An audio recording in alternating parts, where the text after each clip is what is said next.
glasses on. You ready?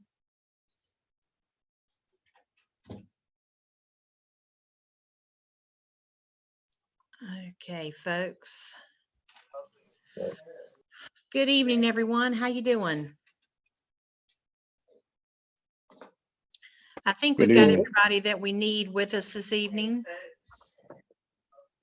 That's probably going to feedback. Good evening, everyone. How you doing? Good evening, Terry. Hold on, we've got a feedback.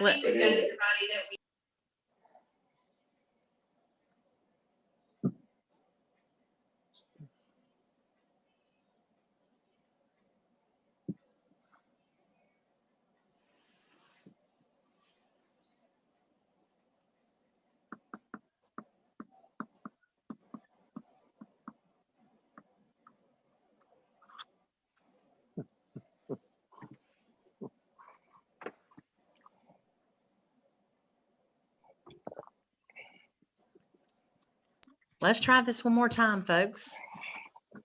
I had to turn it down. Okay, good evening once more.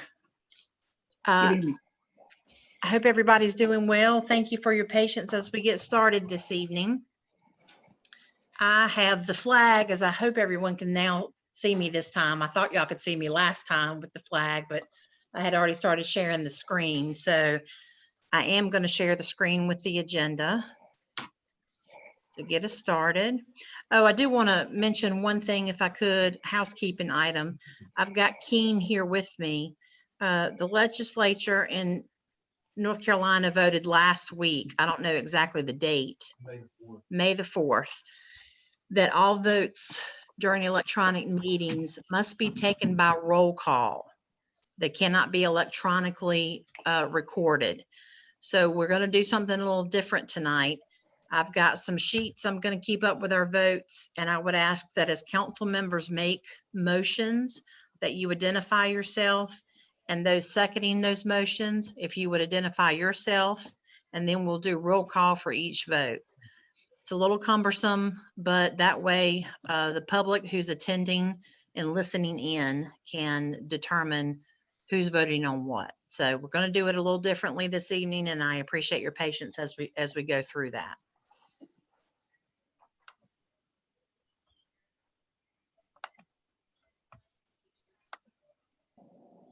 Okay, can everyone see the agenda? Yes. Yes. All right.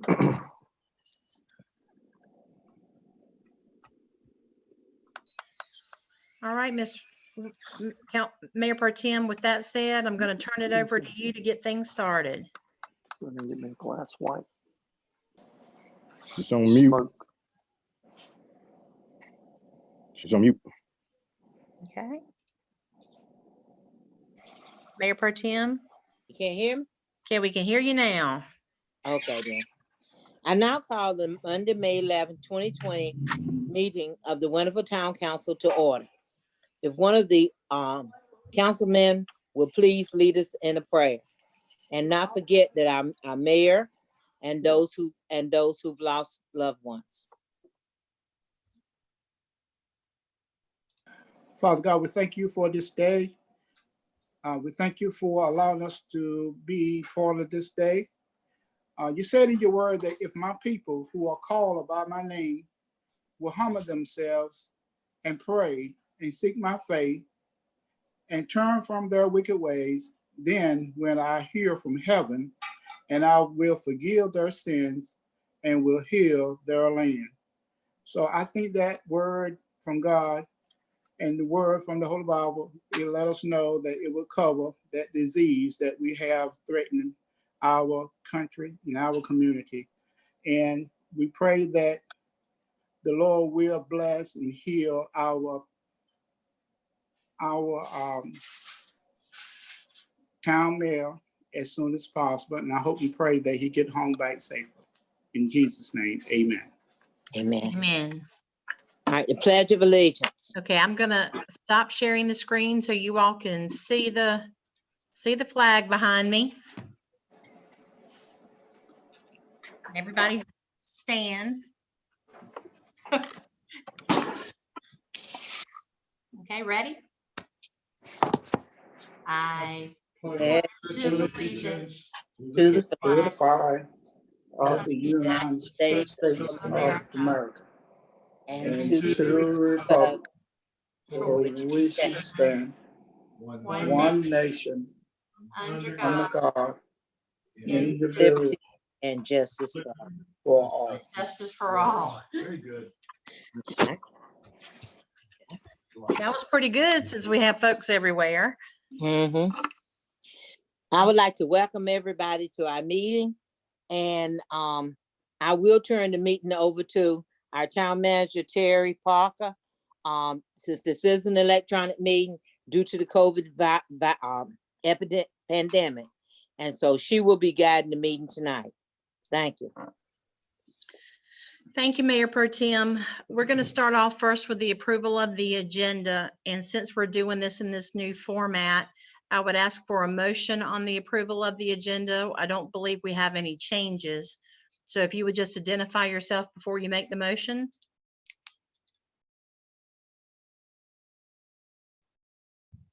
Anyone? You may be on mute. Don't forget to unmute yourself. Councilman Moore approved the agenda. Councilman Moy, Mark. motion to approve. Mark Smith, second. Thank you. And with that, we'll go through roll call. Mayor Pro Tem Robertson.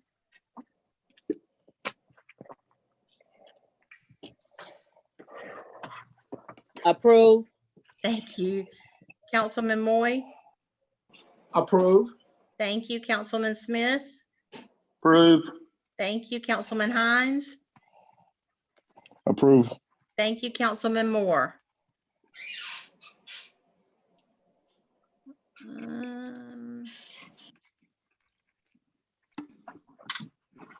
Councilman Moore. I'm trying to tell you now. Okay. Yes, sir. I can hear you. Okay, I said earlier, I was trying to tell you, and you couldn't hear it, nobody could hear me, that you might move Robert Blunt's to next month, like we do Miss Evans. Do some Evans and Blunt at the same time next month for the families. Well, I'll certainly leave that up to council. Does anybody want to weigh in on that? I didn't hear what he said. Councilman Moore, could you repeat that? Wouldn't it be better to move Robert Blunt's proclamation for his family to next month, along with Miss Evans at the same time? Miss Evans died recently, and do one for Robert Moore and Miss Evans at the same time, and do them in June. The family can be present. Mr. Blunt's family is aware that this recognition is coming. So I think that we've done it early enough that it can, and it will be shared at the funeral with the family. Okay. So I would like for that one to go on, and we Okay. can do Miss Evans later. Okay, I approve. Tony Moore. Okay, thank you very much.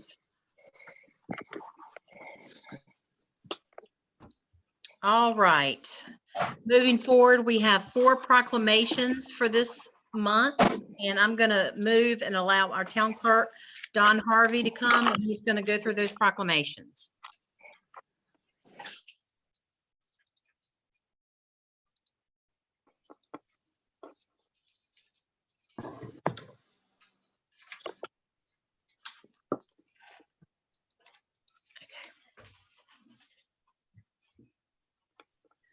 Turn the video back on so they can see me.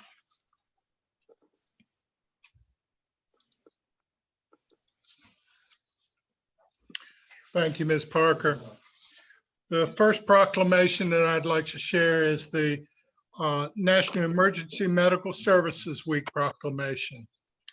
Whereas emergency medical services is a vital public service, and whereas the members of emergency medical service teams are ready to provide life-saving care to those in need 24 hours a day, 7 days a week, and whereas access to quality emergency care dramatically improves the survival and recovery rate of those who experience sudden illness or injury, and whereas emergency medical services have grown to fill a gap by providing important out-of-hospital care, including preventative medicine, follow-up care, and access to telemedicine, And whereas the emergency medical service system consists of first responders, emergency medical technicians, paramedics, emergency medical dispatchers, firefighters, police officers, educators, administrators, pre-hospital nurses, emergency physicians, trained members of the public, and other out-of-hospital medical care providers. And whereas the members of emergency medical service teams, whether career or volunteer, engage in thousands of hours of specialized training and continuing education to enhance their life-saving skills. And whereas it is appropriate to recognize the value of the accomplishments of emergency medical service provider by designated Emergency Medical Services Week. We now therefore proclaim, in recognition of this event, do hereby proclaim May 17th through the 23rd as Emergency Medical Services Week. That is in the seal of Winterville, be affixed this 11th day of May. The next is the proclamation on National Public Works Week. Whereas public works professionals focus on infrastructure, facilities, and services that are of vital importance to sustainable and resilient communities and to the public health, high quality of life, and well-being of the people of Winterville. And whereas these infrastructures, facilities, and services could not be provided without the dedicated efforts of public works professionals who are engineers, managers, and employees at all levels of government and the private sector who are responsible for rebuilding, improving, and protecting our nation's transportation, water supply, water treatment, and solid waste systems, public buildings, and other structures and facilities essential for our citizens. And whereas it is in the public interest for citizens, civic leaders, and children in Winterville to gain knowledge of and to maintain a progressive interest and understanding of the importance of public works and public works programs in their respective communities. And whereas the year 2020 marks the 60th annual National Public Works Week sponsored by the American Public Works Association.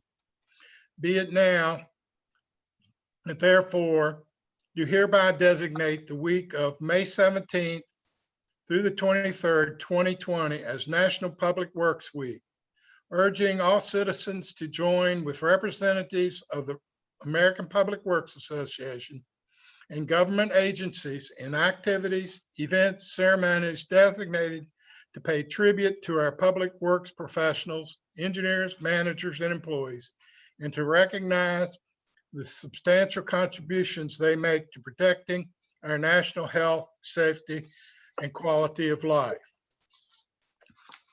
The third proclamation being National Police Week.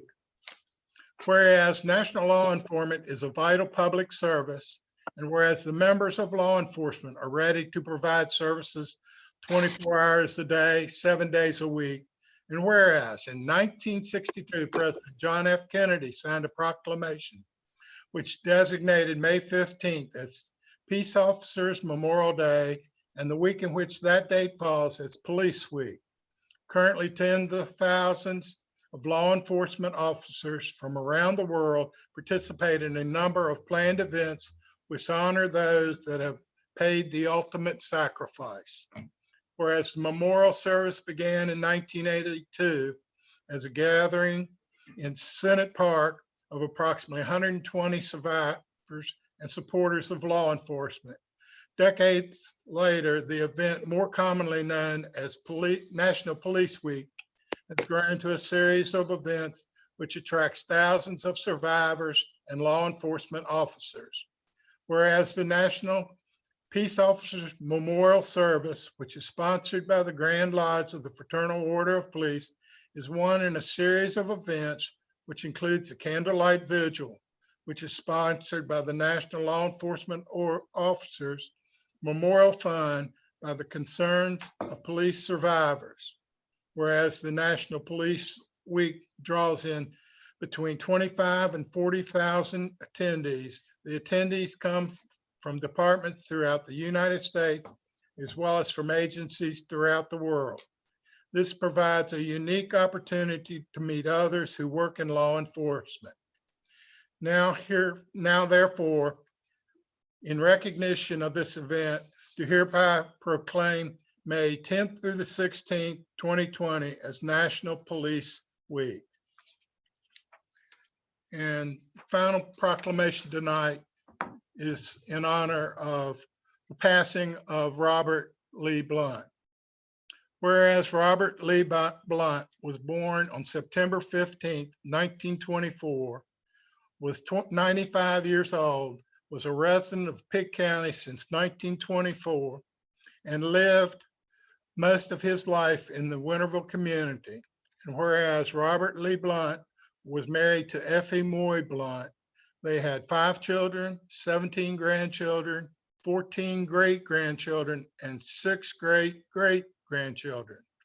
And whereas Robert Lee Blunt owned and operated National Cleaning Service for 63 years, and whereas Robert Lee Blunt was employed by Eastern Lumber Company, Winterville Aiden Building Supply, and the Brody School of Medicine, and whereas Robert Lee Blunt was a faithful member of Waterside Free Will Baptist Church, where he served as a deacon for 70 years, and whereas Robert Lee Blunt served on the Planning and Zoning Board for the town of Winterville and ran for the office of town alderman in 1981, and whereas Robert Lee Blunt was a member of the Winterville Masonic Lodge number 232, Order of the Eastern Star number 170, Shriners, and the Roanoke Consistory, and whereas the town of Winterville recognizes, appreciates, and honors Robert Lee Blunt for his contributions to our community.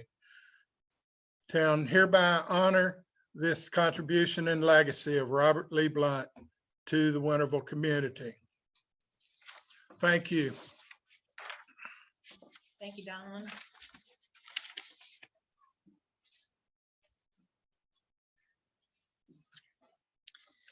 Okay.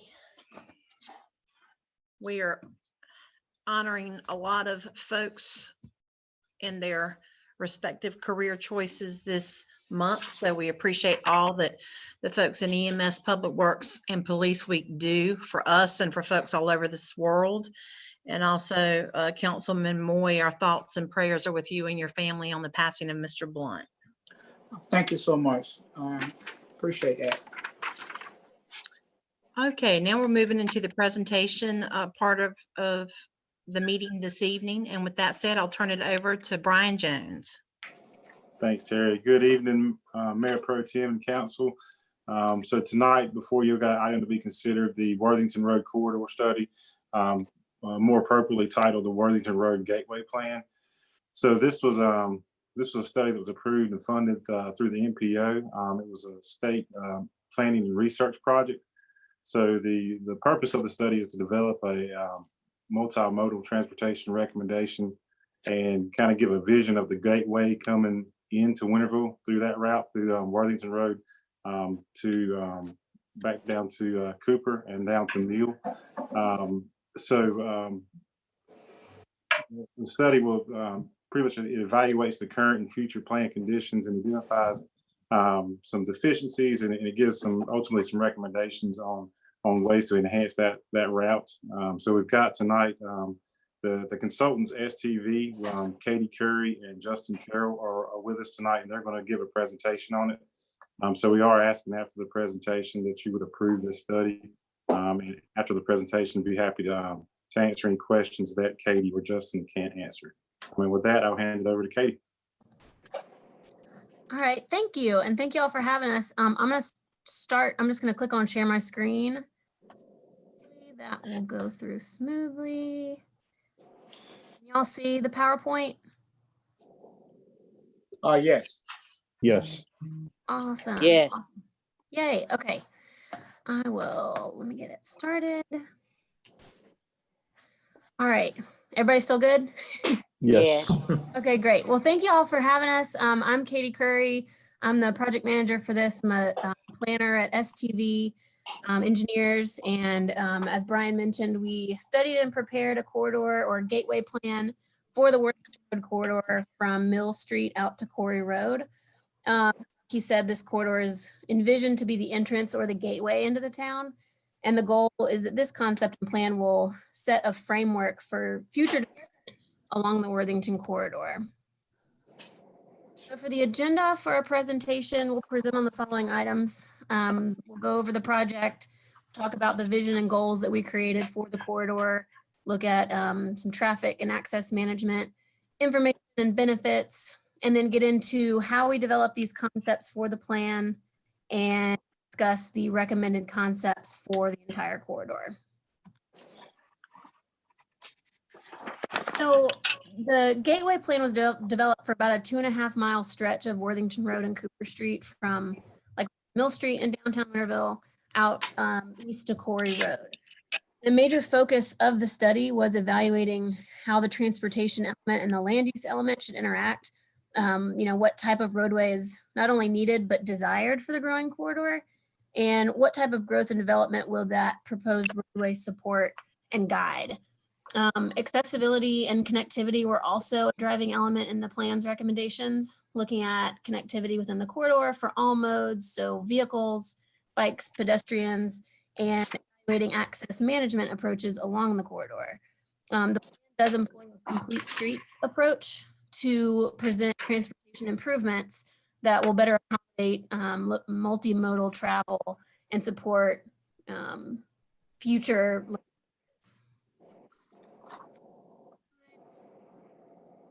So Hey, Kate, we've looked at yeah. it's Terry. I just want to let you know your audio is cutting in slightly in and out. Just letting you know that. Oh, sorry. Okay. No if problem. it, I'll try to get closer, and if it keeps going, let me know, and I might have to call in, but I'll try to talk closer. Okay, thank you. Okay, thank you.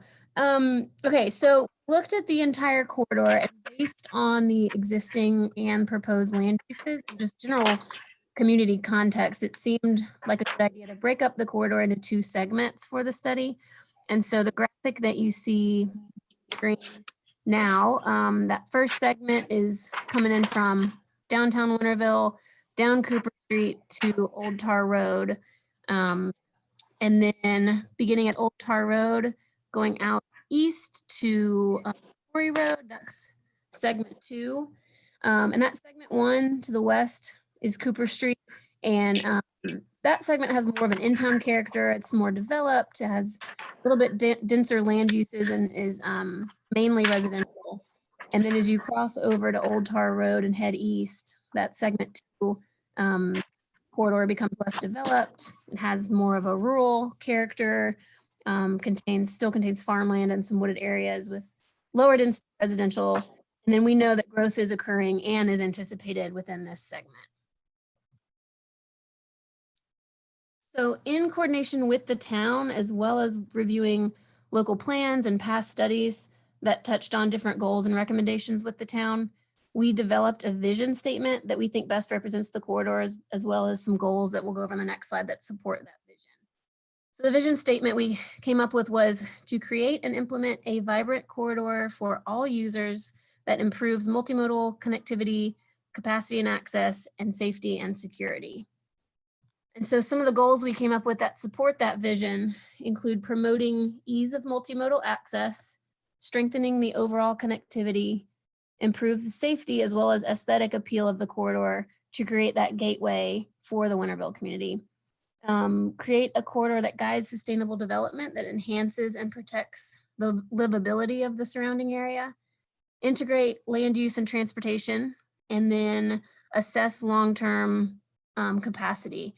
And I'm actually going to let Justin Carroll talk a little bit about capacity and traffic element on these next couple of slides. Hello, good evening. Looking at the traffic volumes, I'm the engineer, so I like to dig down into the numbers. And when looking at the numbers, we usually look at a base year condition. And in this case, the 2016 year was at the time of the start of the study was where the traffic counts had been conducted. And so when you look at the 2 segments that Katie spoke of earlier, that in segment 1, and we'll call it the downtown area between Mill Street and Old Tar Road, there's approximately 5,800 vehicles per day. And then when you look at segment 2, between Old Tar Road and Corey Road, there's around 9,000 vehicles per day. So one thing that we have to do is when you're planning a road, you can't just look at the day. You of course have to look out into the future. And so typically you look around at a 25-year horizon. And so when we projected traffic out using regional model data and then also traffic forecasting data that came from the Old Tar Road in the NCDOT improvement. And so when we looked at those growth rates, that we projected that in the downtown area, the growth would increase, but goes to 9,100 vehicles per day. And then in that segment 2, from Old Tar to Corey, it jumps to is predicted to be 11,000 vehicles per day. So you might ask, how do those numbers relate to a roadway? And so if you think of a 2-lane roadway today, which is there today, free flowing, that it's got the capacity before it fails, before the vehicles are just stopped out on the road, of around 16,000 to 20,000 vehicles per day. So when you look at those future volumes of 11,000, a 2-lane road can carry that capacity into the future. So so that's something to keep in mind as we go further here into the cross sections. So one key point that we need to stress is access management. You might think exactly what does that mean? And so here's a couple of pictures that start to stress about what that is. The first picture on the top left is 4 Lines Road. And I thought that was a good picture to represent what bad access management means. And as you can see, everybody gets 2 driveways and it's very cluttered. There's very little organization and if cars are making lefts in and lefts out, I'm sure, and trucks in this case on that road, things can get confusing and safety is definitely compromised.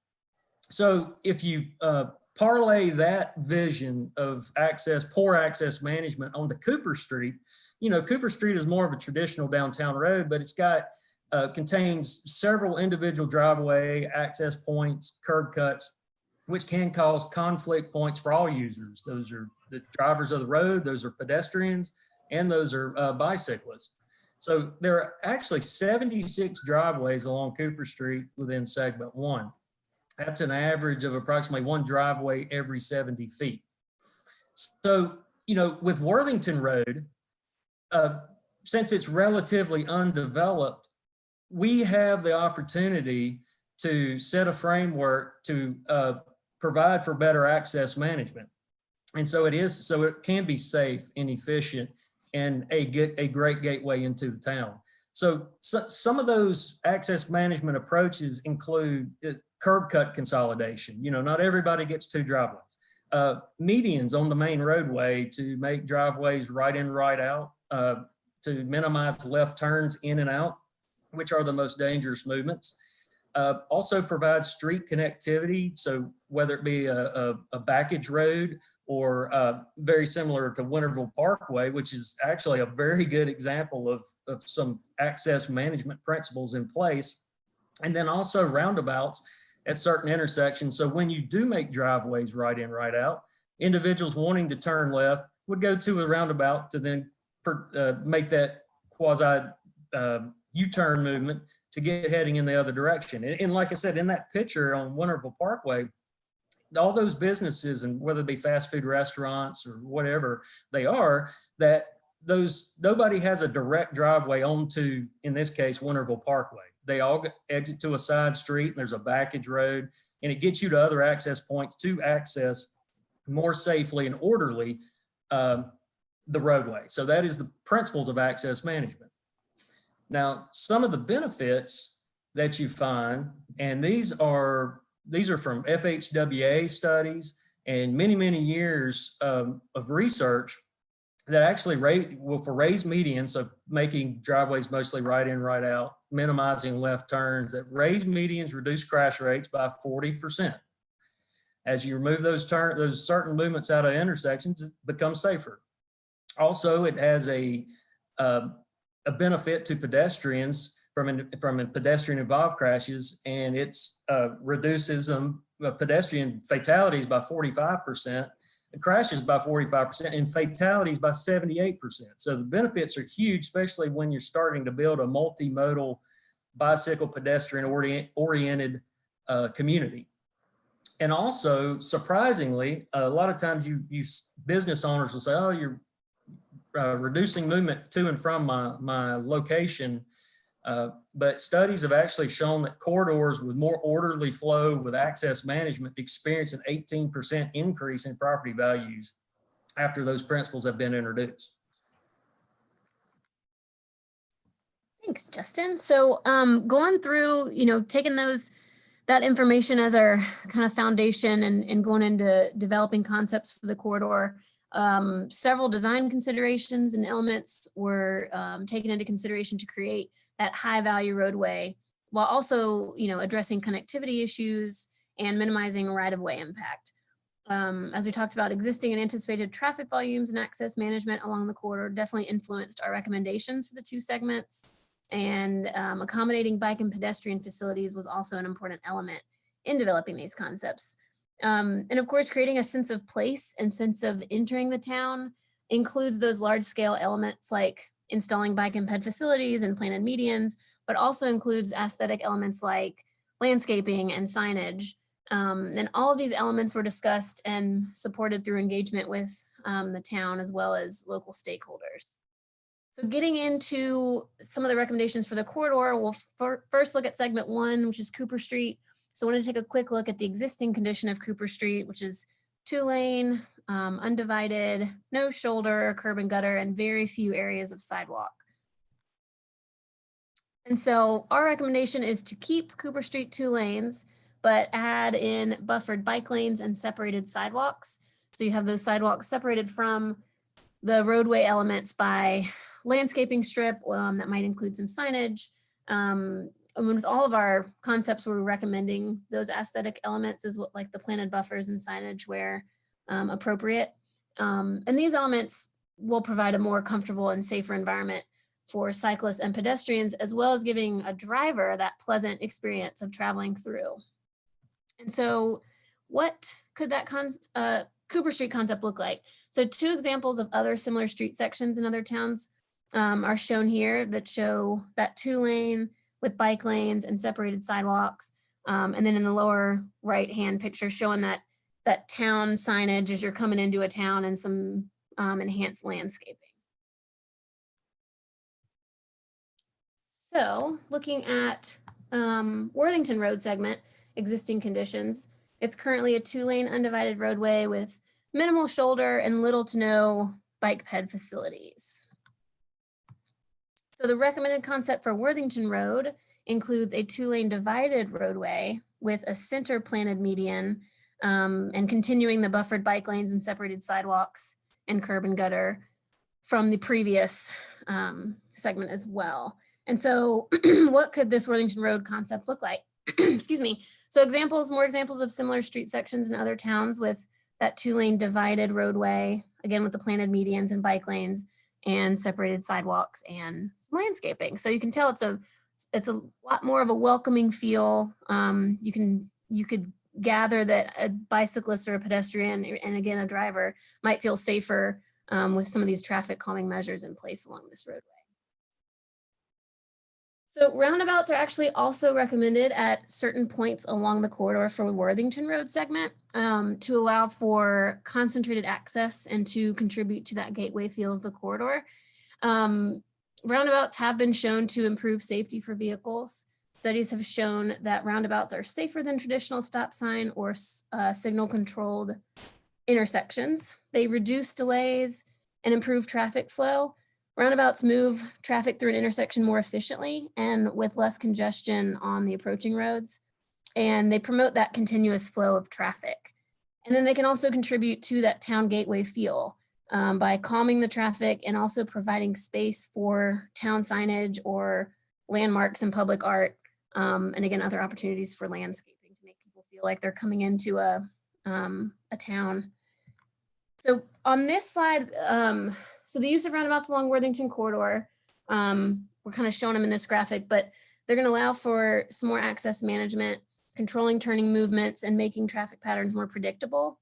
The roundabout locations along Worthington Road are conceptual and were placed based on known plan development, potential anticipated development, as well as looking at equal spacing between each of them. The exact location of the roundabouts may likely shift as projects kind of pop up or development occurs.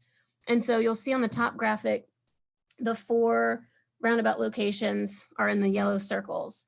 The first one is located near Christ Covenant School entrance. The next one is at entrance of the planned Eli's Ridge subdivision and potential East Main Street extension. The third one in is at a parcel line break. We put that here to potentially support future development in that area. And then the last one in the east is at the Quarry Road intersection. And this is actually an active project that's already in design. So, in closing, these concepts and elements that we presented and that are included in the plan support the town's and the corridor vision and goals in making Worthington Road that gateway into the town. And then moving ahead, the next step would include an endorsement of the plan by the town in order to make that plan act as a framework for future development along the corridor. And with that, I'll open it to any questions you guys might have. Folks, just remember to unmute yourself if you have a question. I noticed that in your projection in the future, we're still only looking at a 2-lane road on Worthington. Why we can't look at a 4-lane going exit or coming into Winterville in the future? Well, as I said, with the projected volumes of 11,000 and the carrying capacity of a 2-lane road of 16 to 20,000, I guess one thing that you've got to be careful with is overbuilding a road. And so you can look at it multiple ways. Yes, you can put a 4-lane median divided road there with similar amenities. It gets tricky with bike lanes on 4-lane roads. We feel that the capacity for a 2-lane road will extend way into the future, into that 25-year time frame. So by adding more lanes, you do increase speeds. You kind of lose that traffic calming effect, but you do build in some future capacity, we'll call it. But at the same time, looking at the volumes, we're just not seeing the need for multiple lanes and the drawbacks that you can get from those, as I said, with speed and some of those other wider characteristics in the future right-of-way width through that section. Okay. This is One of the things that I received that out of what you just got through saying, I like the safety part of it. By keeping it as a 2-lane, it will keep the speed down at a reduced speed compared to if you go to a 4-lane, it will increase. So we're looking at safety also. So yes, safety to me is very, very important. This is Councilman Hines. A question either for Brian or either consultants. I heard you said that there was going to be a roundabout that was going to be at Quarry Road. Was that already in the DOT plan? And is the city of Greenville involved in that also, or how's that working? I'm just curious about that.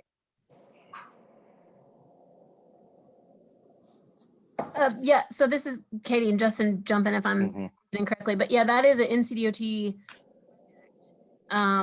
I couldn't tell you the percentage of design it's currently at. I can find out and get back to you. But that is a roundabout that's already in design through NCDOT. No, oh, go ahead. I'm sorry, Katie. You're fine.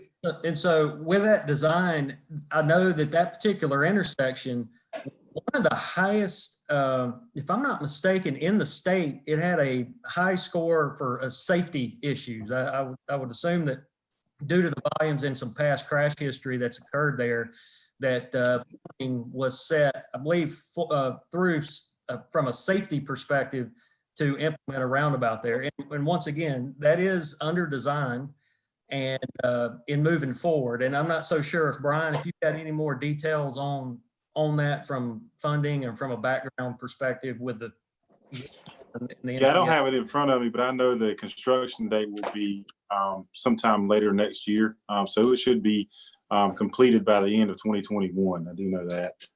There's going to be a little bit of realignment in there. So that actually kind of curved back to us with that roundabout, kind of integrated in that. There's an open field there, so it'll be there. But funding, I can't remember exactly how it's funded through the NPO. Ben, do you remember? Do you have that stuff in front of you by chance?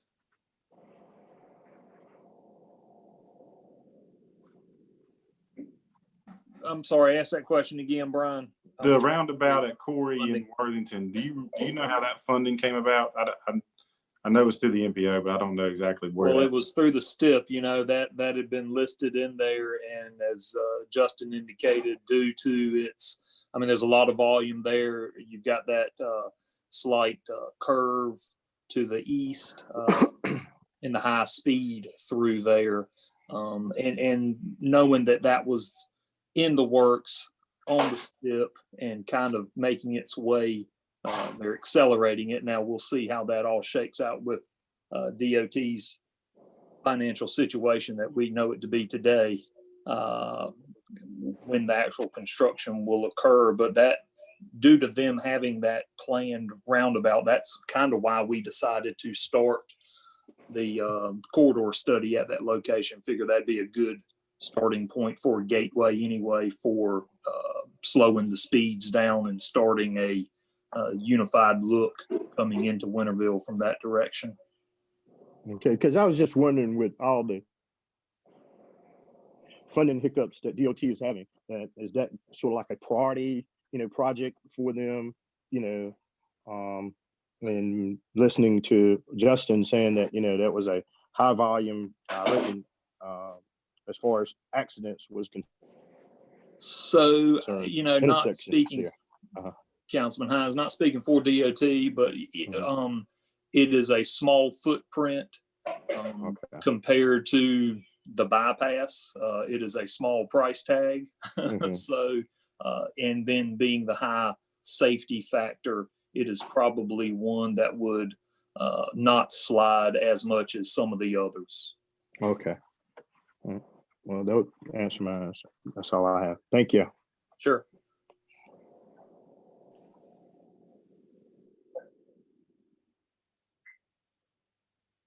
Okay, anybody else have any more questions for Justin or Katie? I wanted to know, this is Ms. Robertson. I wanted to know, how did these plans tie into the plans for the developer? The developer presented us some in Ellis, in the Ellis subdivision for, entrance and exit. And I don't remember hearing anything about a roundabout in his plans. So, Mayor Pro Tem, are you talking about Eli's Ridge? Yeah, Eli's Ridge. I'm sorry. Okay, just making sure. I'm sorry. Yes, so that's a great question, Mayor Pro Tem Robertson. So at this time, those are conceptual. So the plan, we're just trying to have a plan that's on record. So when the time comes, there's funding avenues through whatever avenue that would be, that we would have a guide to have those implemented. So at that point in time, that's when it could possibly be installed. So right now, the developer would just go for, would just be held to the regulations that we have in place at this point, which would just be for your basic subdivision regulations, which would be entrance, and then they would be held to DOT's regulations as far as access into that site.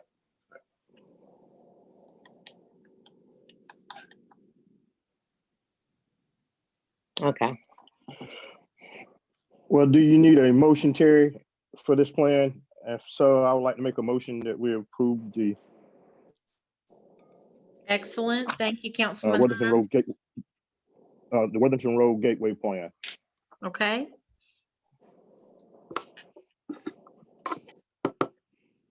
Councilman Moore, second. okay. Thank you, Councilman Moy. And now we're going to poll the council for their vote. Mayor Pro Tem Robertson, For approval? thank you. Councilman Moy, For approval. thank you. Councilman Smith, Approval. thank you. Councilman Hines, Approval. thank you. Councilman Moore,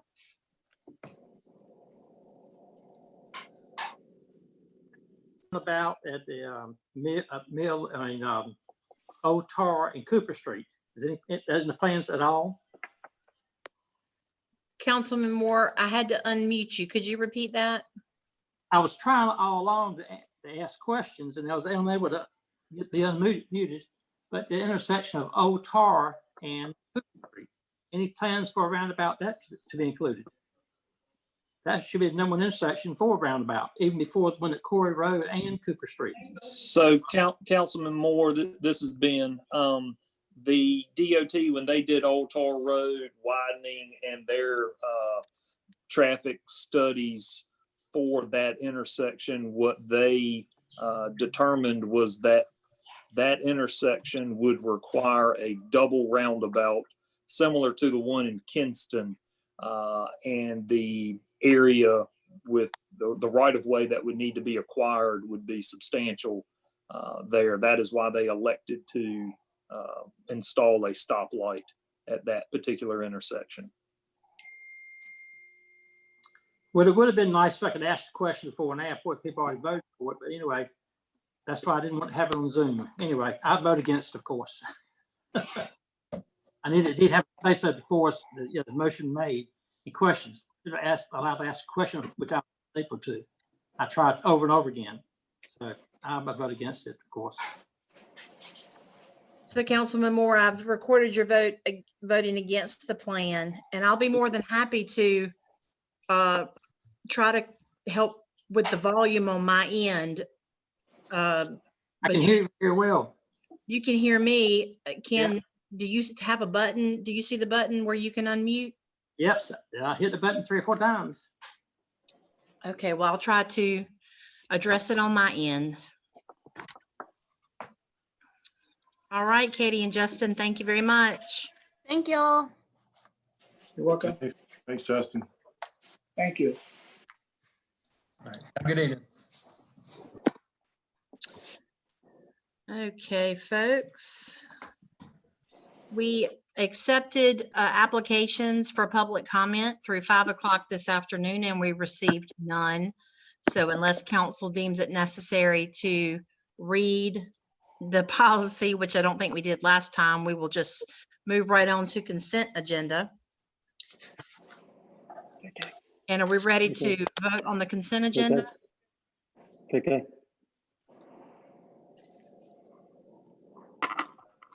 Could I get a motion? Yes, Yes. Do I we, make a motion. before you do that, the Evergreen construction request, as far as rescheduling the public hearing, are we gonna put a date to it after the motion, or do we need to put a date to it before the motion? Both of these would be rescheduled for the June regular meeting. Okay, okay then, that's all. Okay, thank you. Mhm. Well, I'll make a motion for the consent agenda. To approve Rick- that, Councilman Ricky Hines? Hines, Councilman Hines, yes, sorry. Okay. Thank you very much. Councilman Moore, second. Okay, thank you. We have a motion and a second to approve the consent agenda as presented. I will poll the board. Any questions? Oh, yes, thank you. Any questions? Keep me straight. Okay, Mayor Pro Tem Robertson, Approval? thank you. Councilman Moy, I approve. thank you. Councilman Smith, Approved. thank you. Councilman Hines, Approved. thank you. Councilman Moore, Yes. thank you. Okay, and the consent agenda is approved as presented. We will move into old business item number 1, which is our Noble Canal grant application update. And I will turn that over to Mr. Ben Williams. Good evening, Mayor Pro Tem and Council. So just to, we've had a lot happen since Christmas time. It seems like ages ago.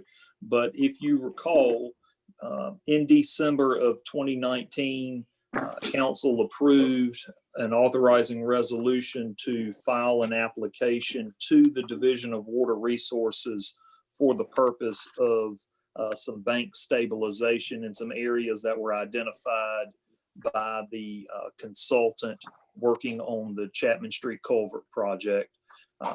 The estimated cost of that in the application that was submitted was for a total of $180,000. The DWR Water Resource Development Project Grant Program requires a dollar-for-dollar match. So should we be funded, the town would be looking at approximately $90,000, depending on what the actual construction costs based on bids and actual contractor costs are. I have received an update. Those applications are twice a year, July and January 1. Due to the current state budget situation, I reached out to Amin Davis, who administers that program, and he provided an update to me prior to what he just sent out on last week to all fall 2019 applicants, updating their situation. They are continuing with the formal review of those applications submitted in the fall, or actually at the end of December, 1st of January. But they, and they're going through that process. They anticipate they'll be able to score and rank them all within this month. However, it appears, and these are his words, that they will not be able to fund and move forward through the DEQ contracting process with any of these projects that will be recommended for funding until the next state budget is ratified. Funding could become available as early as October. So we may find out where we rank, but as far as where the funding is and where the cutoff is, that will be well into next state fiscal year. So we have one in the application review hopper, just waiting to see how it scores and how much funding is available.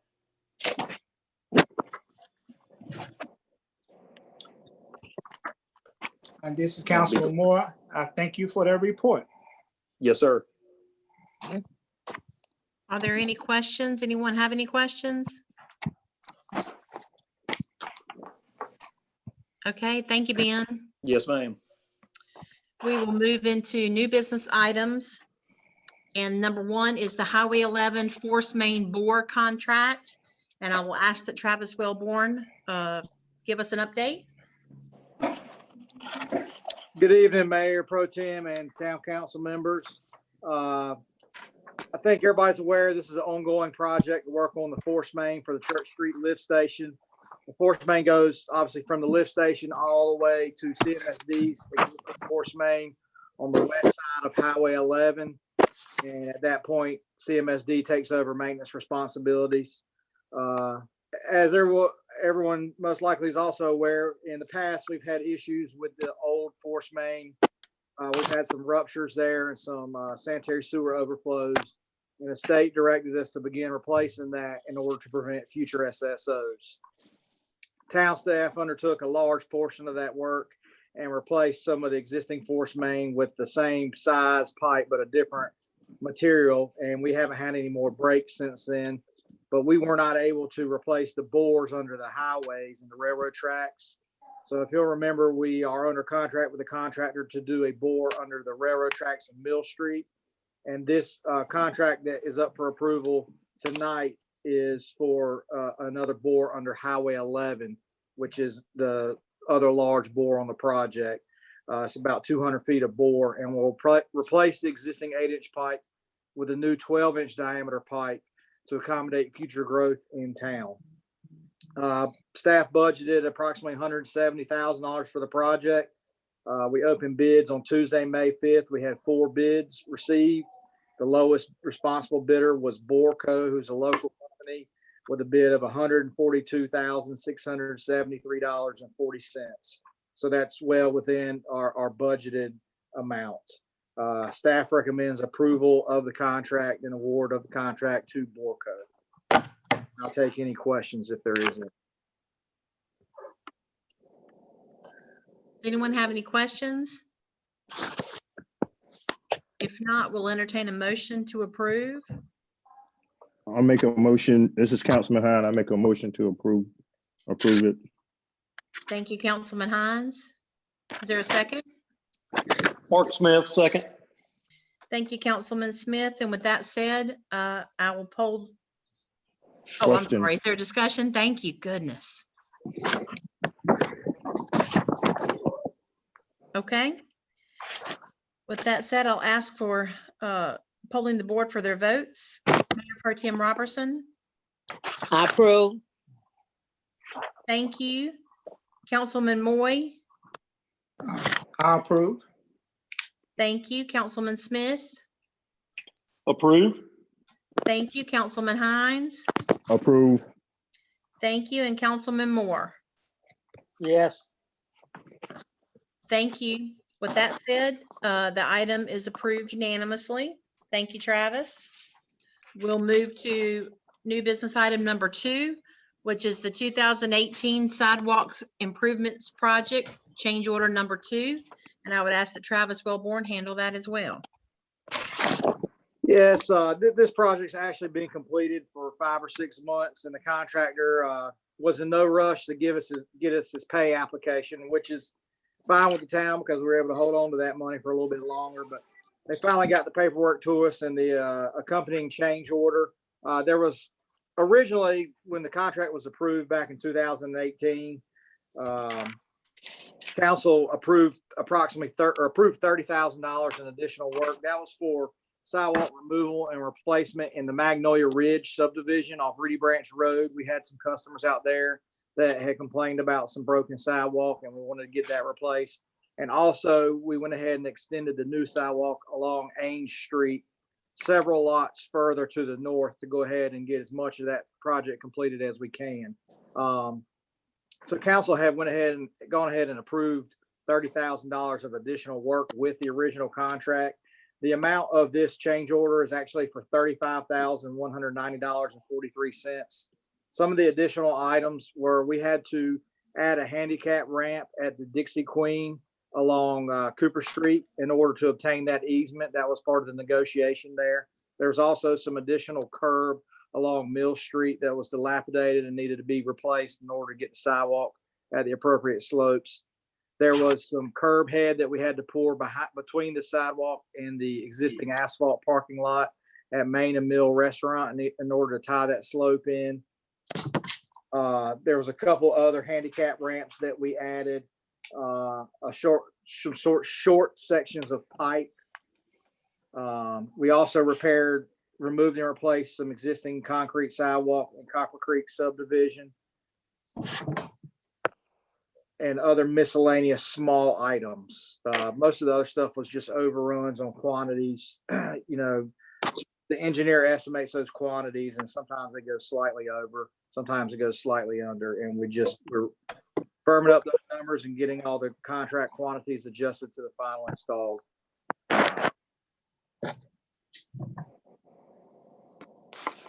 Okay. Any questions? Yes. Yes, I got a question. On this increase that we have, it's $35,109.43. The problem that we had with the easement, should it have been completed before the project started? Yes, if you'll remember, there was an issue. The engineer was under the understanding that all of the sidewalk was going to be within the right of way. And once we got out there and started working, I had a suspicion that it was not, and we had the surveyor come out and confirm, and it was not. However, the only This change order is not really related. The only additional work over there related to the easement was one handicap ramp. Everything else was just related to the project in general. It was not related to obtaining the easement. Okay. Anyone else?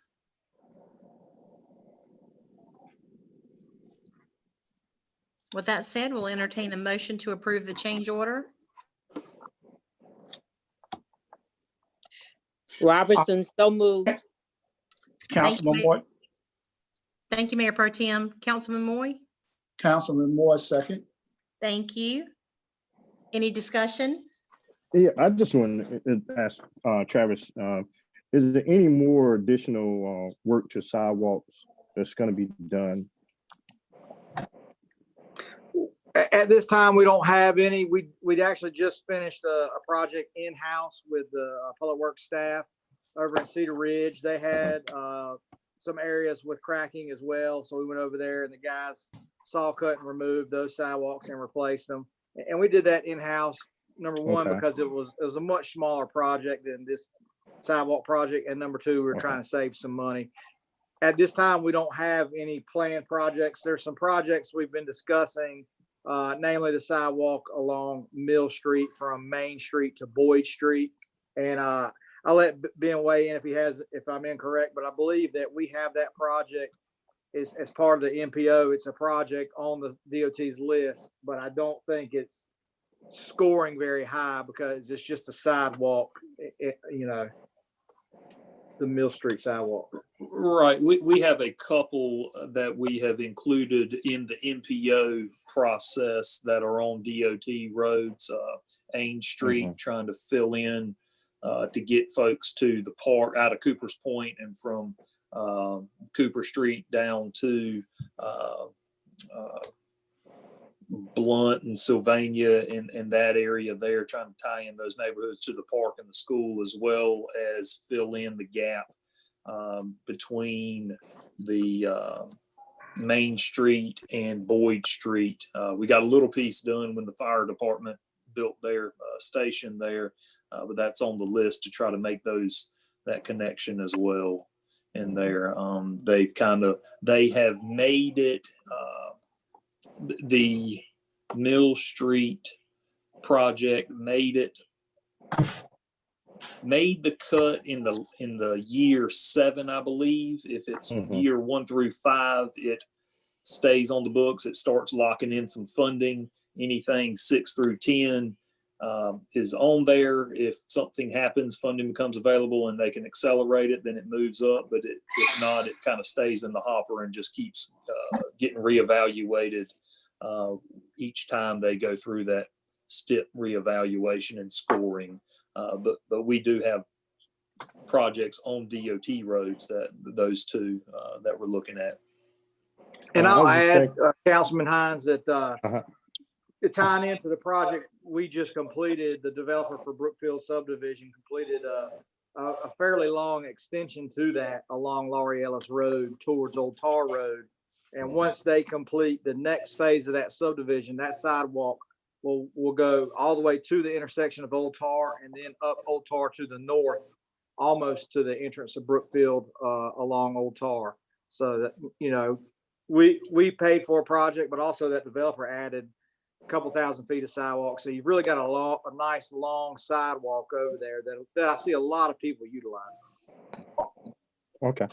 Yeah, I was just concerned about, Mills, beautification, because I like the sidewalk that's right there in front of the fire department. Yes, sir. Thought it would look nice if we could run it all the way out, because a lot of people do walk back towards the Handy Mart and Credit Union back that way. So, I mean, I just thought it would be nice. Hopefully we can find some money, or DOT can find some money, or score us a little bit higher. Maybe we can get that in.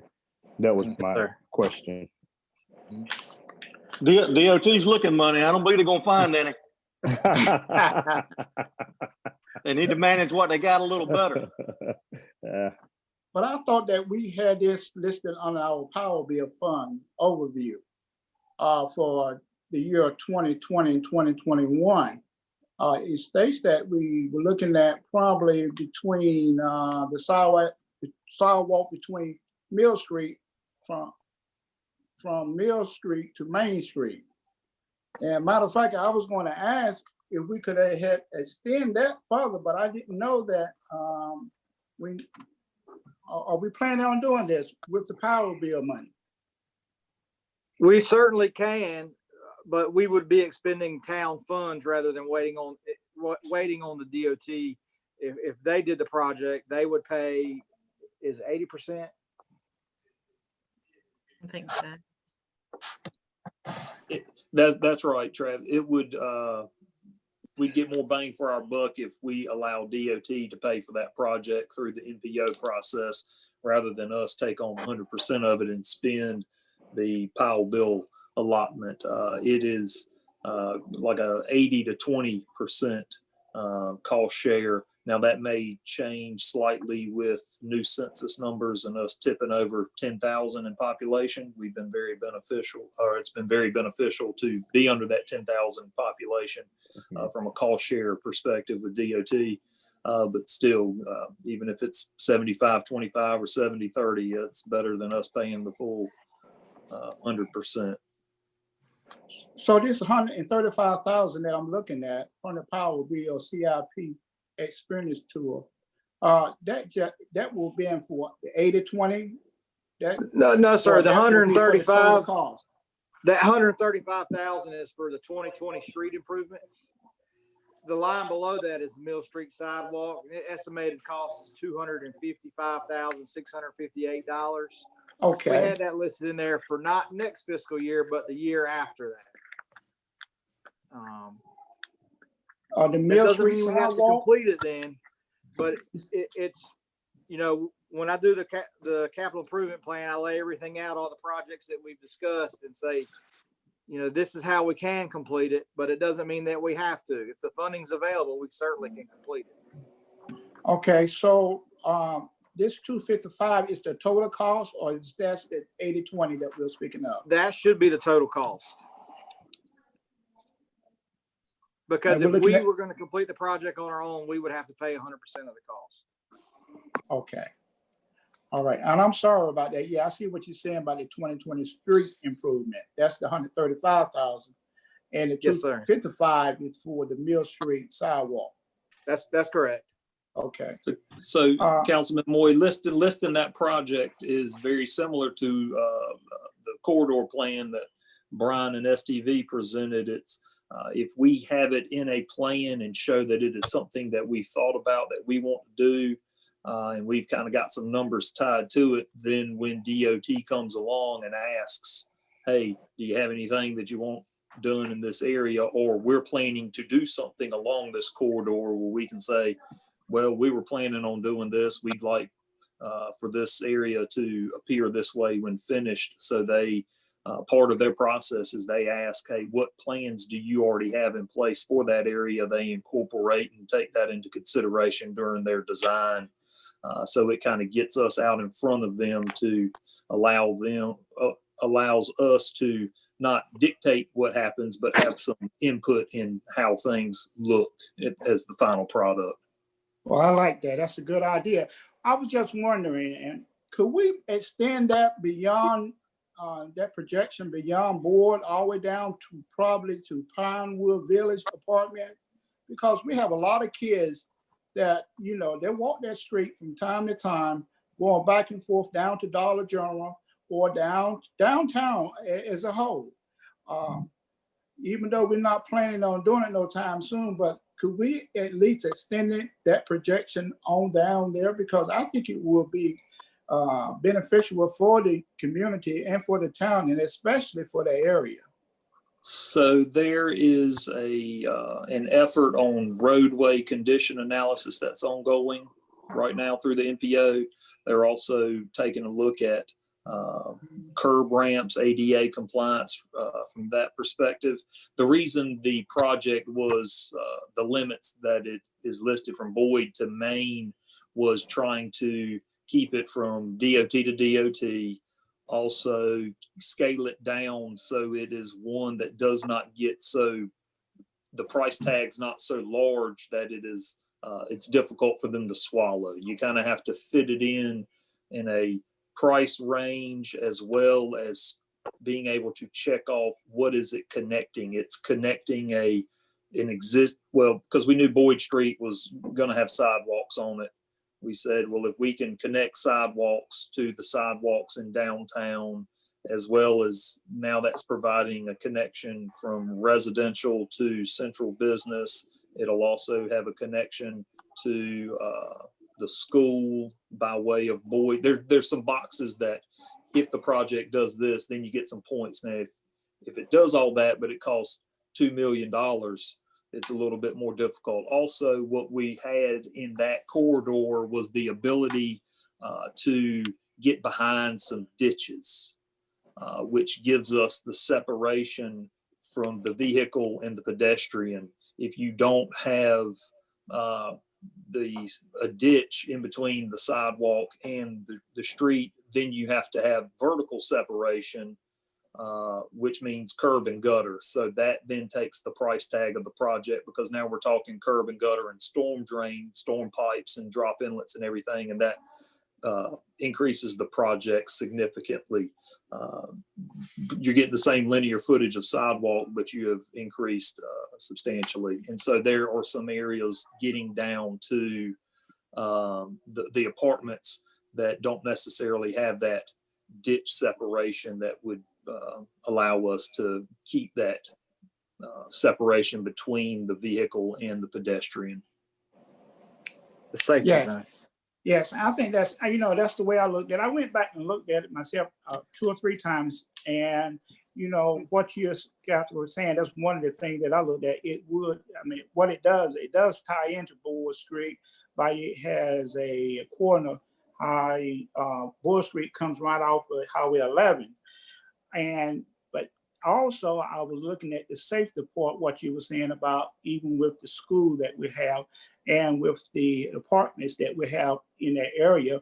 And it's a growing area, and it's a lot of kids, like I said, and that would give them opportunity to walk back and forth to school safely on sidewalk. But I know it can be very, very expensive, what you are saying, but yet and still, if we look at the overall picture, that will definitely benefit a good package of being safe and help represent our downtown community also.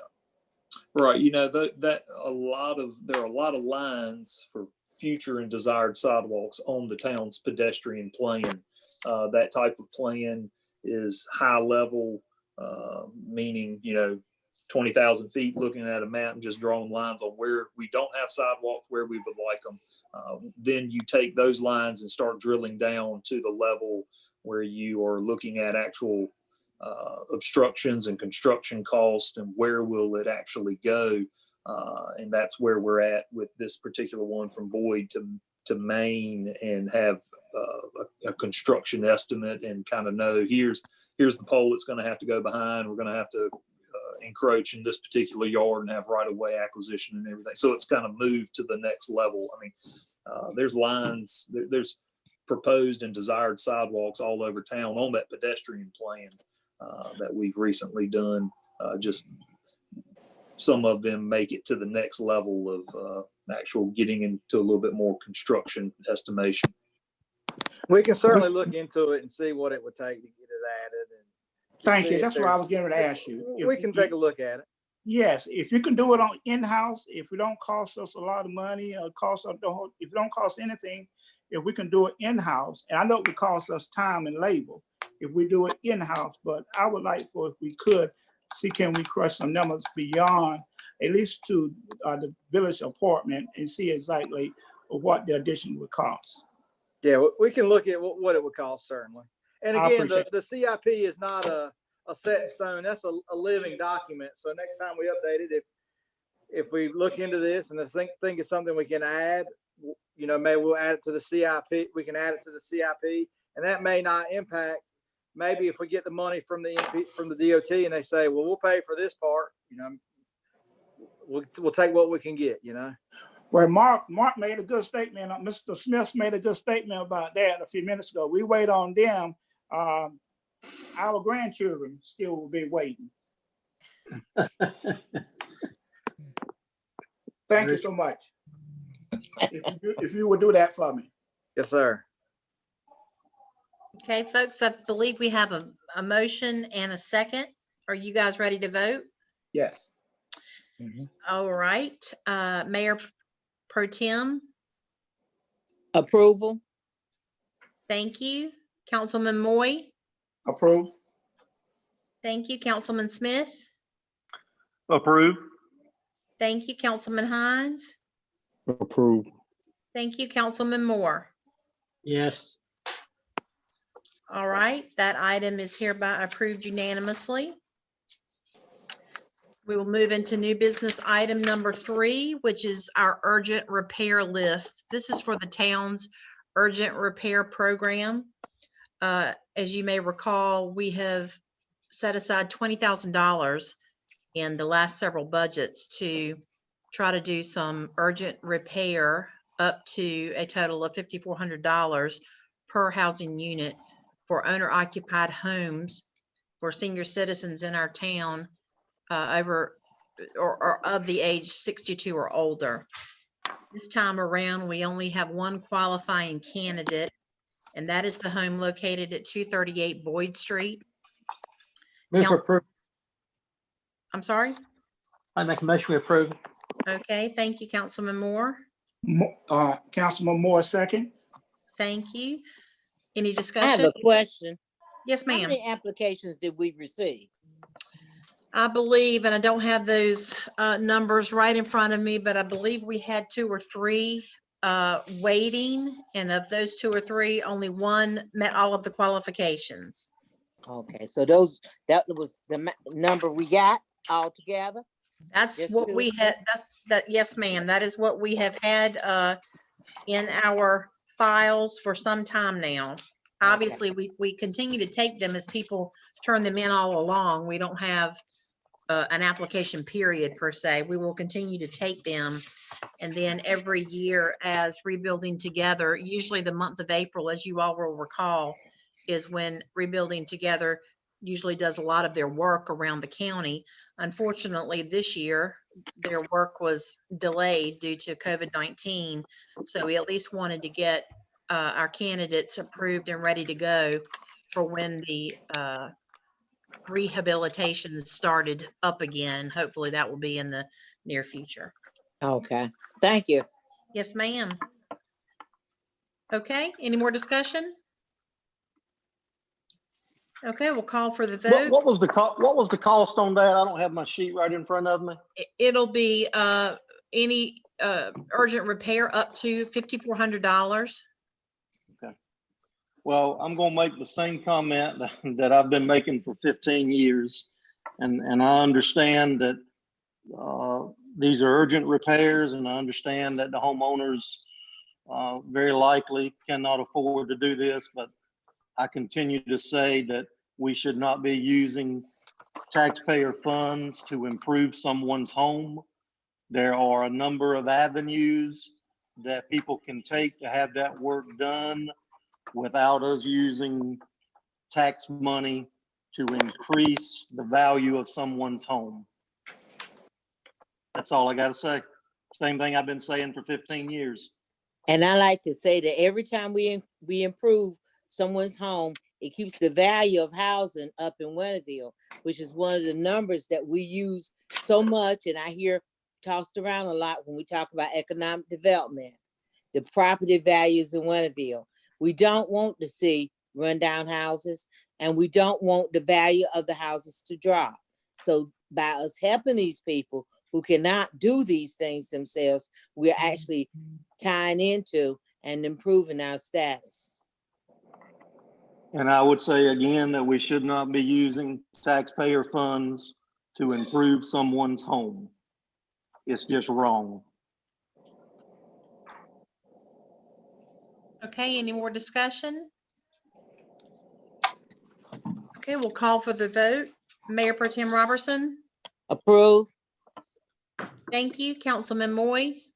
More approved. Thank you. Councilman Smith, Nay. Councilman Hines, Yes. Councilman Moore. Yes. Okay, the motion meets to approve 4-1. We'll move to new business item number 4, which is to schedule the management performance review. In the abstract, I gave 4 proposed dates in June. And they were the 1st, the 2nd, the 4th, and the 9th. I will denote that June the 2nd is also the town of Bethel's monthly meeting. And since Keen Lassiter, our fine attorney, is the one that usually facilitates this meeting, that may be the least acceptable meeting date for Keen. That's the only one I can make. I'm sorry, one moment. That's the only one I can make is the 2nd.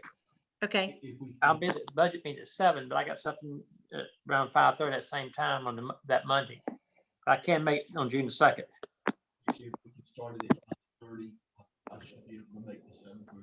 Keen says if we could start June the 2nd at 5:30, he should be able to make 7:30 in Bethel.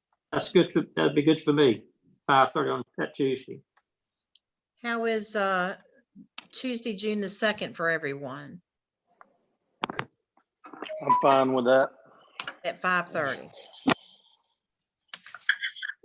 Let me check. Moore is checking. Okay,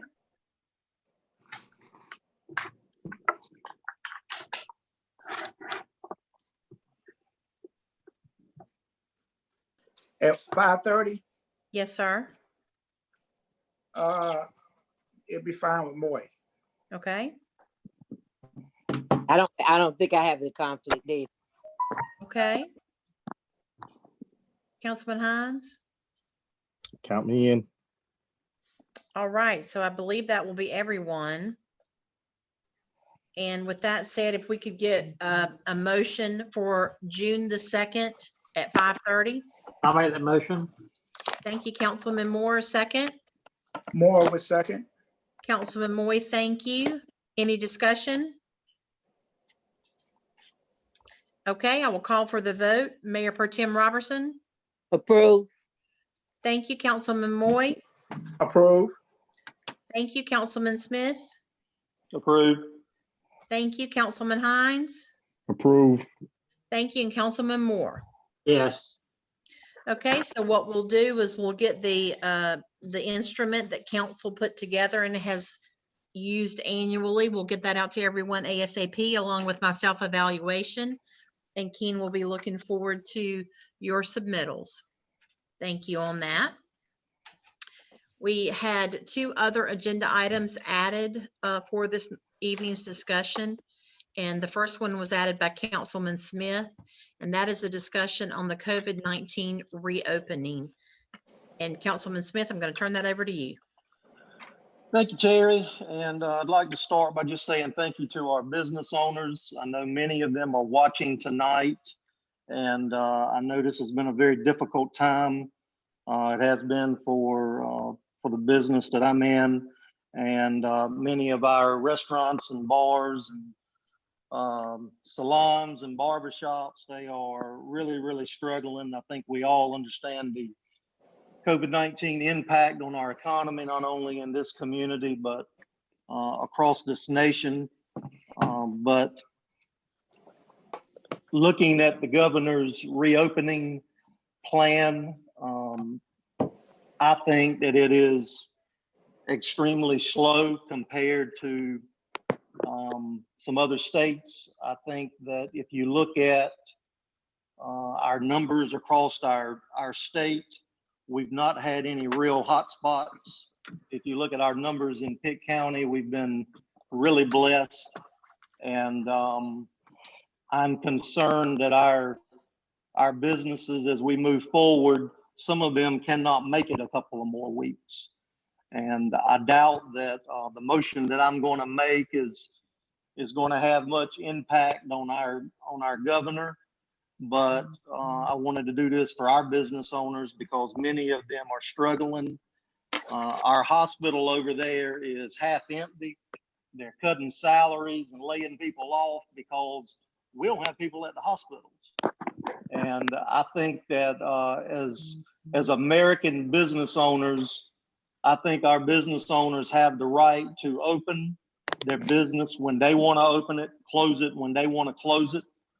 I think as Americans, we have the opportunity to patronize those businesses if they're open. And if we don't feel comfortable, then to not patronize those businesses.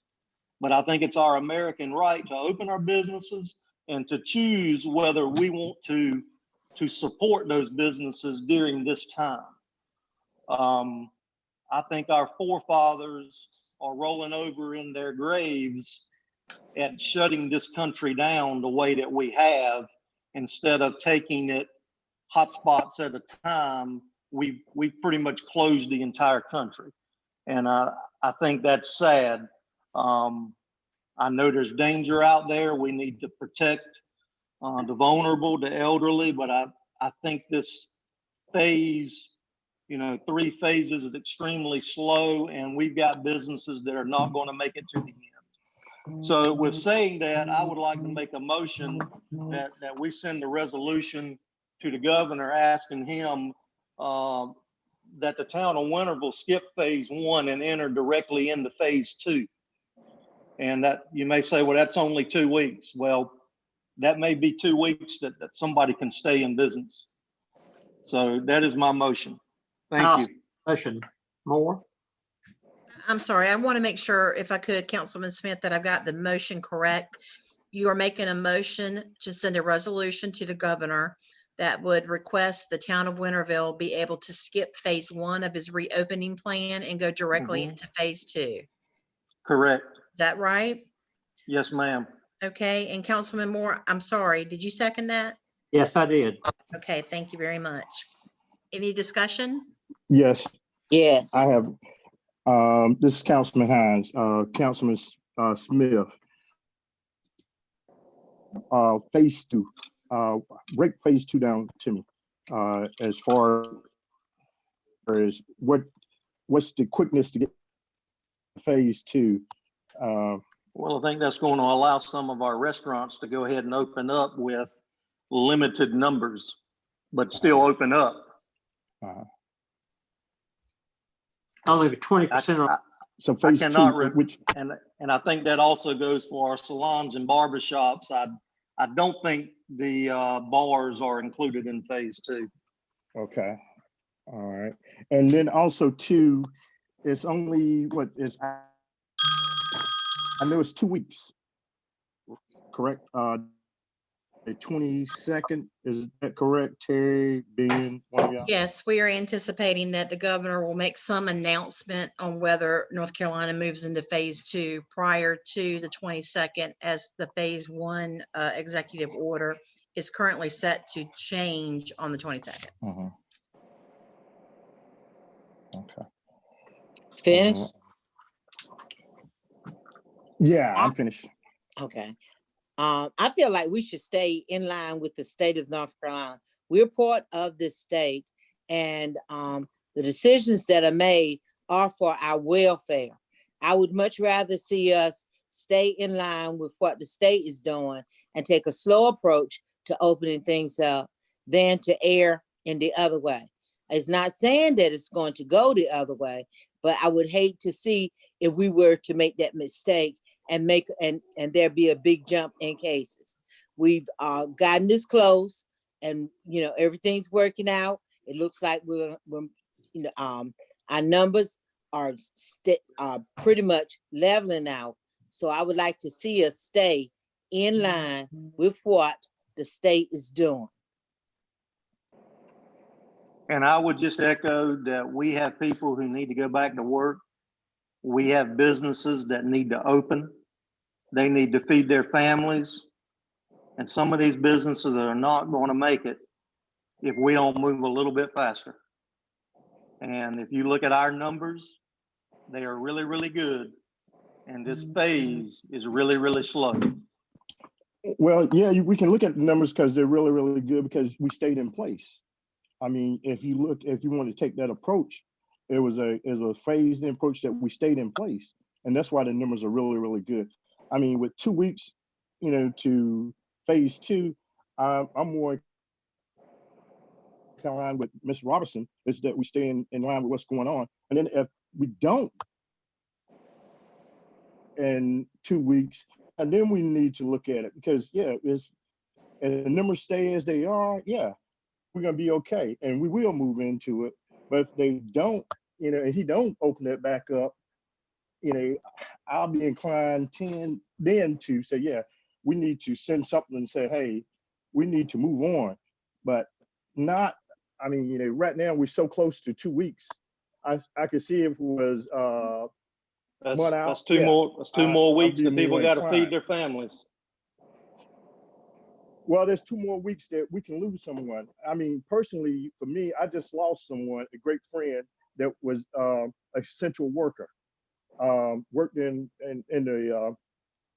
a plant and going to work every day, and he's gone at 51 years old. I mean, 2 weeks, I can see it. I mean, for me. There's a difference between a business and the difference of working for the state or government. If I were a retired teacher, I'd have no problem. But I'm not a retired teacher. I'm a business person. I look at the businesses. Everybody that has not had that guaranteed income coming in every day. Well, with Maury, I look at the facts. What's more important, our health or us going out to work? To me, at this time, I think it's important for us to protect our citizens as much as we can. We have been part of this emergency setting ever since it started almost, and it has been working. I think we should continue on with the plan. And we all care for our businesses. We want our businesses to thrive. I care about those businesses, especially those that had just opened up in our community. Even though I do have an income that comes in, my income is affected by the extreme high cost of food and other things in our area and the scarcity of things. So all of us are feeling the effects of the COVID virus. But we do want to make sure that our community is kept safe. We're hearing now about something that's attacking our young people, a disease that's attacking them. So not only are the vulnerable populations, those of us 65 and older, and those of us with health problems, but I think that we need to stay within the guidelines. The in line or the goal line is right there now, and I don't think we need to change up right now. If I may interject, you all usually like us to tell you when we know what's happening around us. It is being reported that Greenville City Council is meeting tonight. They discussed this issue. They voted 5-1 to send a resolution to the governor's office requesting that he look at allowing regional approaches to the phase-in process. So I'll just report that, in that you normally like us to let you know when we know other folks around us what they're doing. Is it for the same thing in Grifton also tonight? I was not able to confirm that with either manager. I know that has been told to me that they were discussing it, but I have not been able to confirm that. At the beginning of this time, didn't Greenville pass a resolution or decide to close things down before the state did? They did. I thought so. It seems kind of ironic that they would vote to close things down before the state, but yet and still now they're saying open it up before the state does. But I stand firm on that. I think we need to stay in line with what the state of North Carolina is doing. Again, what you do in Raleigh, what you do in Charlotte is not good for Winterville. What you do in Gates County and Pitt County is not the same. This is a big state. You don't treat everybody the same. It's not the same all across the state of North Carolina. As far as Yes, danger. Mr. Moore, but we're traveling across the state. People I'm are not. coming into our community from Charlotte, from Greensboro all the time. In some cases, we're going into other areas.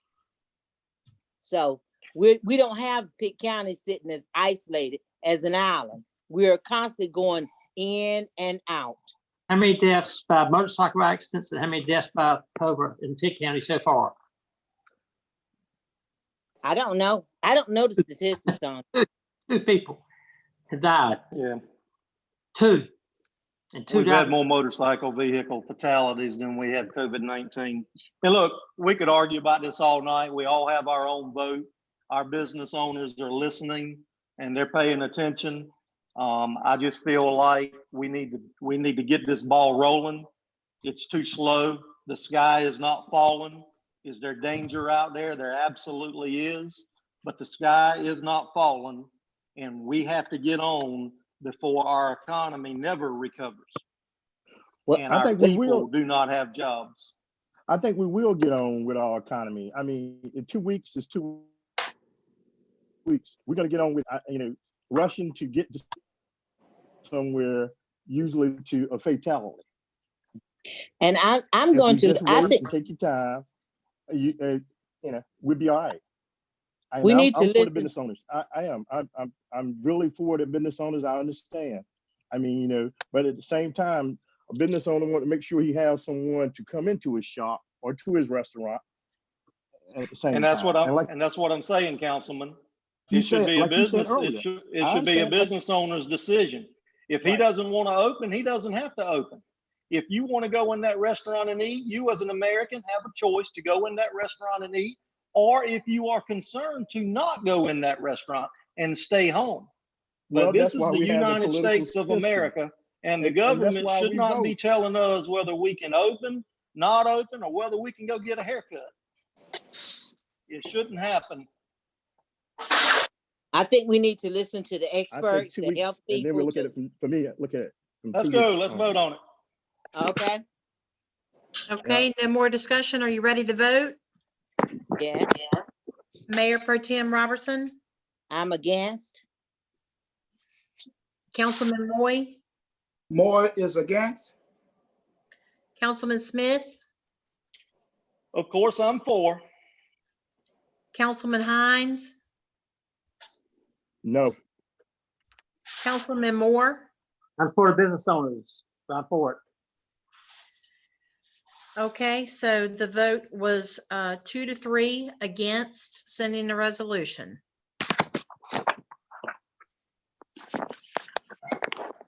Okay, moving into the next discussion item under other agenda items that was requested by Councilman Moore. And Councilman Moore, I hope I stated this correctly. Correct. Yes. Discussion of restriction of duplexes within certain areas of town. And with that said, I'll turn it over to Councilman Moore. As you know, I do own duplexes on Cooper Street. During this last round of, even though I had spent $40,000 on each one of them, that's 4 of them, $160,000, they didn't increase at all in value, duplexes. Those duplexes are so important in that community. I've done my best to fix them up, charge $500 each. That's all I charge, the cheapest places you can live. But we've got some historical homes where I presently live, and I've invested a lot in this home where I live now. And it's a 110-year-old home. And it was brought up in our study about when we're in a great place to live. The area around A.G. Cox is a great place to be. And I had rumor that somebody wanted to tear some houses down and put duplexes near the school. I look at the duplexes that I see over by the park and see how the grass is never cut. And I've sent you, I believe, several houses in the area. Tall grass, if not taking care of the grass this time. Want this to be the best place to be, and I'd like to at least look at it, have a hearing about allowing duplexes in R6 area near the A.J. Cox area. We could say within 2 blocks of the A.J. Cox area, duplex, look at that, make it limited to a certain area of town where historical homes are. I know there are apartments right behind the Ainge house. I realized the apartments across from me, and I see what it looked like. And they're not kept up, they're not improved. And I just finished a house that looked terrible on Academy Street. I fixed the house, and I spent 4 times what I paid for it to make a nice looking house, to make that street look nice, and it looks wonderful. I've got a good buyer for the home, and I'm concerned about tearing houses down and putting duplexes because you make a lot more money. But anyway, at least look at it, have a public hearing in June, and see what the public says. Councilman Moore, I think staff would be more than happy if council directs to look into the item in terms of scheduling a public hearing. I'm looking at Keen. It might be a bit premature until we can determine the legalities of doing such a thing. I'll just change historical area near A.G. Cox School and to not allow duplexes, any new duplexes. We've got a number of them already. Right. I think But, we you know, would. you could tear these houses down, we're not these older homes down and put duplexes in. And I just don't want them to look like the ones over on the street, Division Street. I'm sorry. I think we have our direction. If council is so inclined, I just want to make sure scheduling a public hearing for June might be a tad premature. We can do it later on then. There's something, at least take a look at it. We will definitely be prepared to report back to you in June. All right, that's all I asked for then. Okay, and if we could, Councilman Moore, could you make a motion to direct us to do such? I'd like to make a motion that we look into not allowing duplexes in the area around A.G. Cox School within like a block area, in additional duplexes. Because the historical value of the homes that are there. I know the guy right behind the Dix Quinn, he's put a lot of money in that beautiful home. And there's a house three down that caught on fire. And somebody might put a duplex there.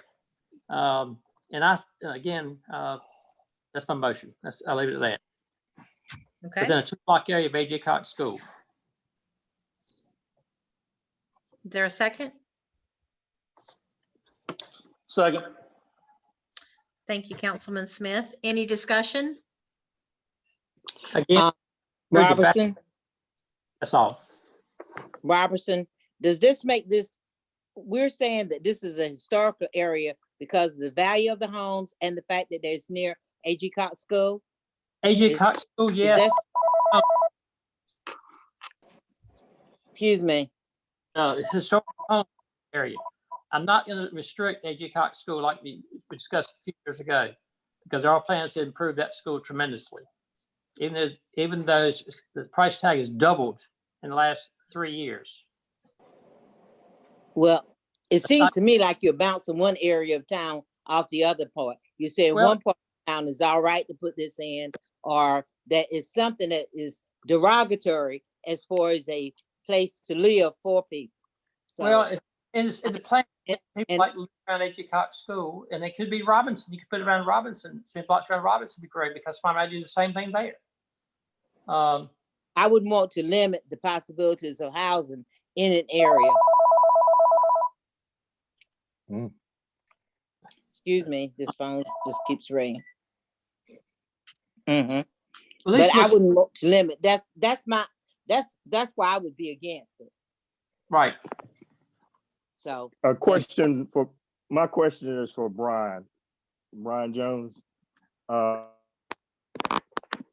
Historical districts, how's it lined up?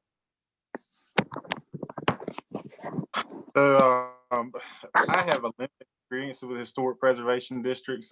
Terry could probably give a lot more input on it since she's dealt with it in the past, but it is a lengthy and difficult endeavor to actually get a historic district designated, recognized, and then you would have not only getting the district and the structures nominated and approved and recognized, you would be then you would be in line to have a separate board that would decide what those properties could and couldn't do moving forward. But you're talking, that would be a hefty task to undertaking, because the reason I said it, because I think if I'm not, when they was doing the bypass with the Rinston and all that, came up with the historical district out that way. Yes, they did. Yeah, that's an existing district out there. Right, and it's only like what I might be wrong. I think it's only like 2 in the state of North Carolina. Are you talking? You're talking about an agricultural type district? I think it is. Yeah, I think it's only 2. I'm wrong, but That may be right, but based on the way can you that. give some insight on right? Can you give some insight on what the town would have to go through to recognize as far as a historical district in that area? Sure. Terry, First of can all, you give any insight?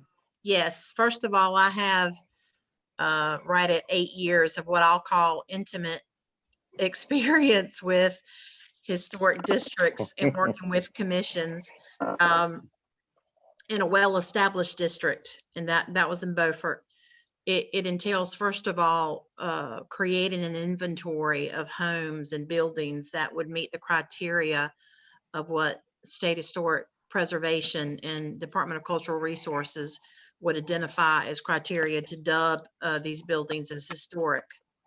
And then that involves, and there's certainly several folks around here who could assist in that endeavor, but that would involve looking at architectural features and styles, and then getting really down to the age of the home, and taking into account any updates that have been done and whether or not those updates would be so many that they would discount the historic significance of a building, etc.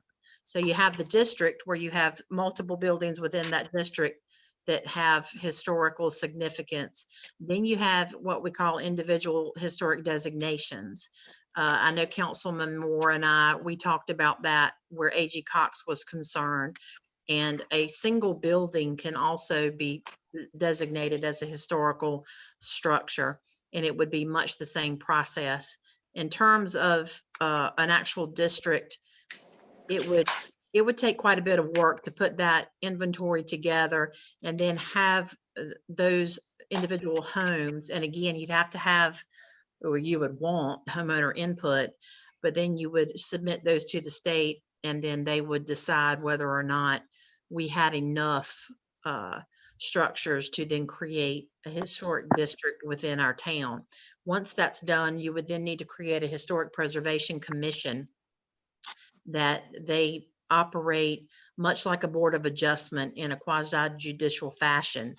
And people who would want to make changes, rehabilitation, things of that nature to their homes would then have to apply and go before this volunteer commission.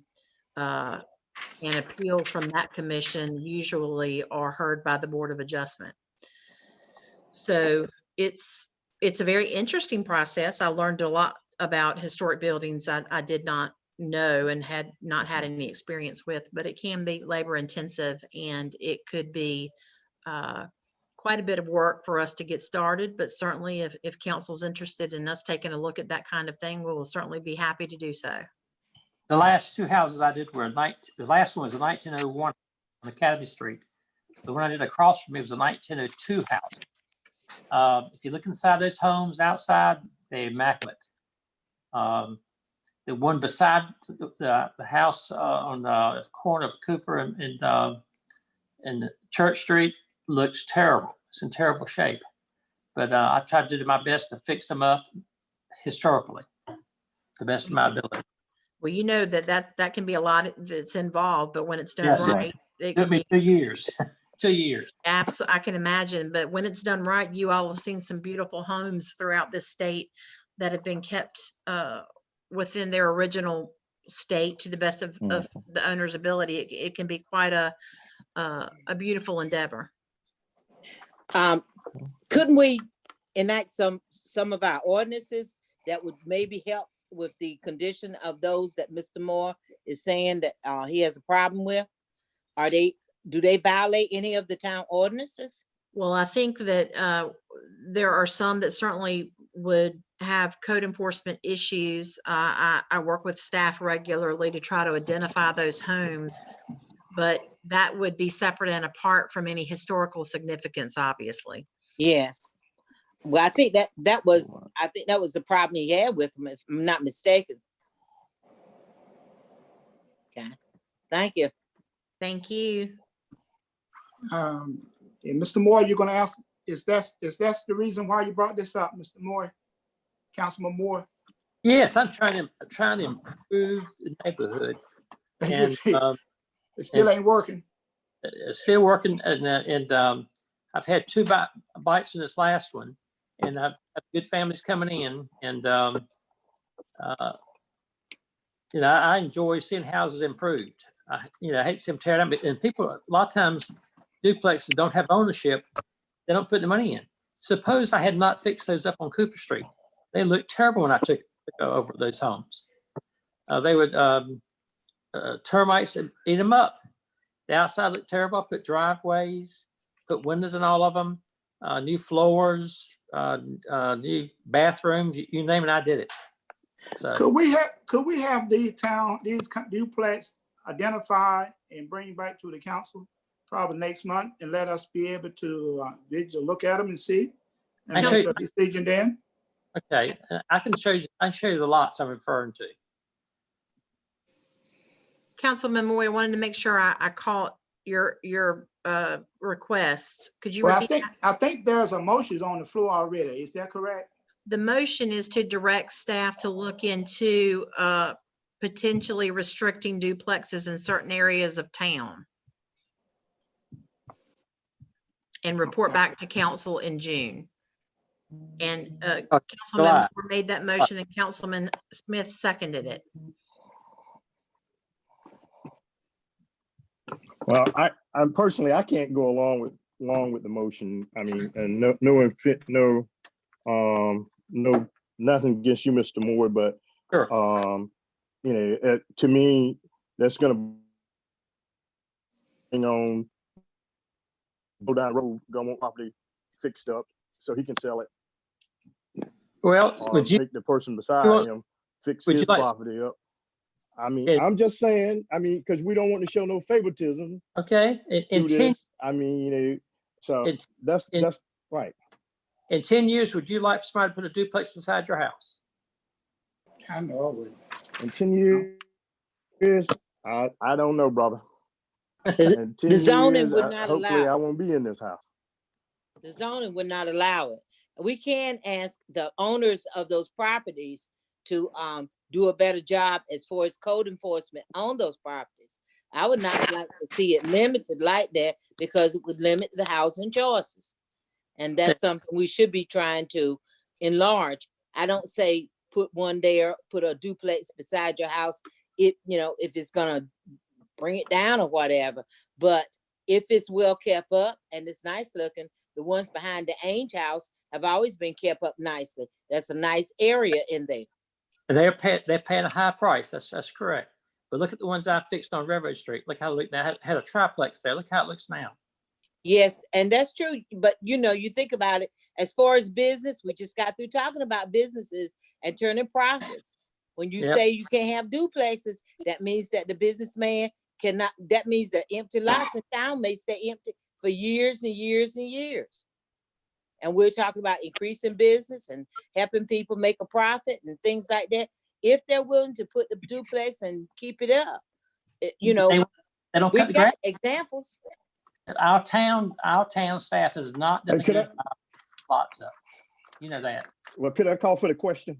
Sure. Yes.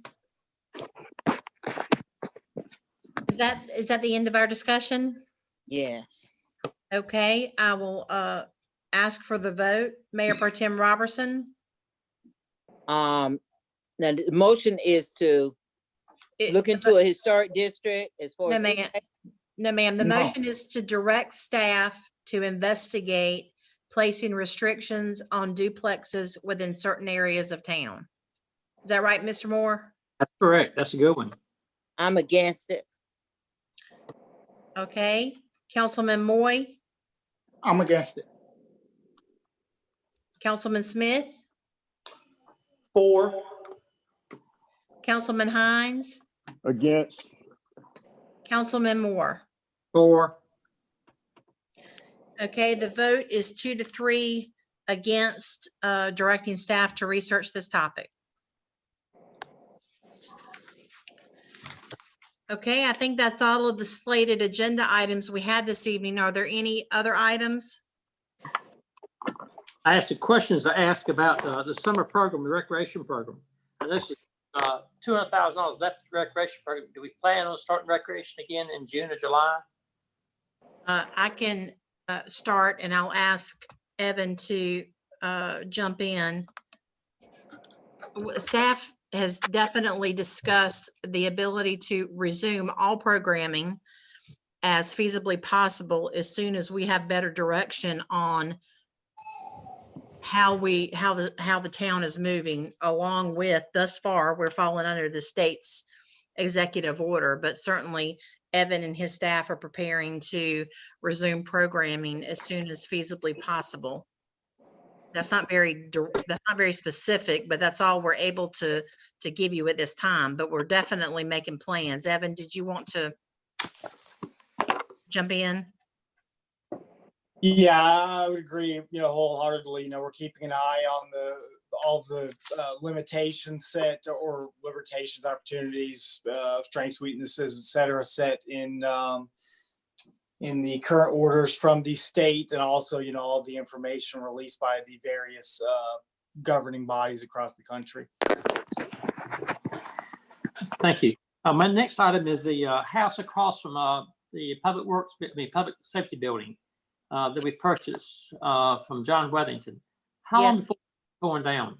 Yes, sir. The plan was, original plan, COVID-19 had its effect on this as well.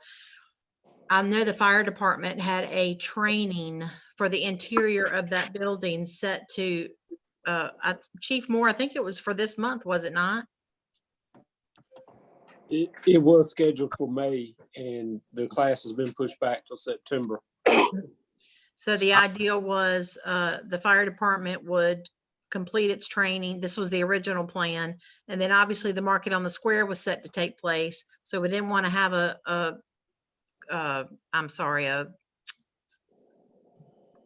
what? Yes. If you burned that house down, that beautiful tree beside it will be just like the one on Main Street. No, the training was not burning. The training was not a live fire training. It was a fire investigation training. Okay, but that's a beautiful. If anybody's been to that tree, I was walking it this morning. It's a beautiful tree. Beautiful tree. We agree. So we certainly didn't want to try to do a live burn or anything that would certainly mess up the tree. And we also didn't want to try to tear it down in the midst of our market ongoing. Obviously, all of that has changed since the COVID situation occurred. So we're trying to kind of back up and regroup and see where we are with respect to the class and how to get that down and move forward. While we're on this topic, right there on Jones Street on the north end, if you're going down towards Worthington Street, there's a house on the left-hand side. It has been empty for a while. Yes, sir. It looks very, very bad. Yes, sir. It's grown up and it's deteriorating fast because there is no life in it. Could you have someone to look into that also while we're talking on topics of homes? We already have Councilman Moy, and I know code enforcement is working with on that situation, trying to move forward with obviously the immediate overgrown lot process, and then ultimately any structural issues. Thank you. Yes, sir. Councilman Moore, did that answer your question? That's it. Thank you very much. Appreciate it. Okay, thank you. Oh, yeah. Are there any items for future agendas? We said that we would do the recognition for Ms. LaRue Evans next month. Yes, ma'am, we've got that. Are we gonna get a report on the multipurpose building Yeah, tonight? we're gonna move into reports from departments, and we can certainly try to cover any area that you all would like us to cover. And with that said, Evan, I'll throw the multipurpose facility and Ben over to the two of you. Well, I can give a little update. We've, as directed by council, reached out to one property owner to inform them of our not continuing conversations about a particular parcel. We are continuing to have discussions with one owner. We have also looked out at some other properties in the area to gauge asking prices. There were a few around that we've been talking about, as well as reached out to. Now, some of them have a very high asking price. And then there's one that I've reached out to discuss with a property appraiser to get an official appraisal on, and I'm waiting to get a quote back from them on that estimated price to do the appraisal.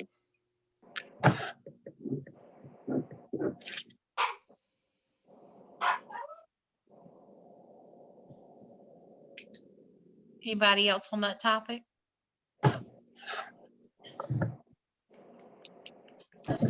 Okay, any other departments have anything they'd like to report? Terry, I'd just like to speak with council briefly about the Chapman Street Culvert project, give an update on that. Okay. That project is quickly coming to completion. The contractor anticipates pouring the top slab of the last section of the culvert, which is actually under Chapman Street on this Wednesday. And that after they pour that on Wednesday, the actual culvert itself will be 100% complete. They'll still need to backfill and lay a little bit of storm drain out from the culvert with some catch basins in the road to catch the water and get it underground. One thing I just wanted to advise council on is we do anticipate a change order at the end of that project. We had some issues arise with the storm drain and an existing fire hydrant. We had to end up replacing a fire hydrant. The hydrant was old, and rather than relocate and try to reuse a 50-year-old hydrant, I thought it was best that we just replace it altogether. It'll work much better for the fire department that way. So we've got that coming. We've also got some select backfill. Some of the materials that were over there were not the best. So we ended up having to haul off more of that than we anticipated. We also had to extend the water line replacement. And as everyone's aware, Councilwoman Robertson, you and I discussed this last meeting. The road over there is not in the best shape, so we'll probably have to extend the limits of the asphalt reconstruction due to the project and all that heavy construction traffic. Just letting everybody know that likely will be coming in the June agenda. But we do anticipate that the amount of that change order will not take the total project cost over the grant amount. So at this time, we still anticipate the entire project being paid for with grant money. Mm-hmm. I've received some complaints about the odor from the lift station over there. I know that there's some things around there to diffuse that odor. Could you check on them? Yes, ma'am. We can look into that. We've got some, well, we call it potpourri. We can dump in there, and we do that a lot of times, especially when it gets hot over at Robinson Heights. We usually have to do that over there, but we can dump some into Chapman Street, and that should help. Thank you. Yes, ma'am. Any other staff?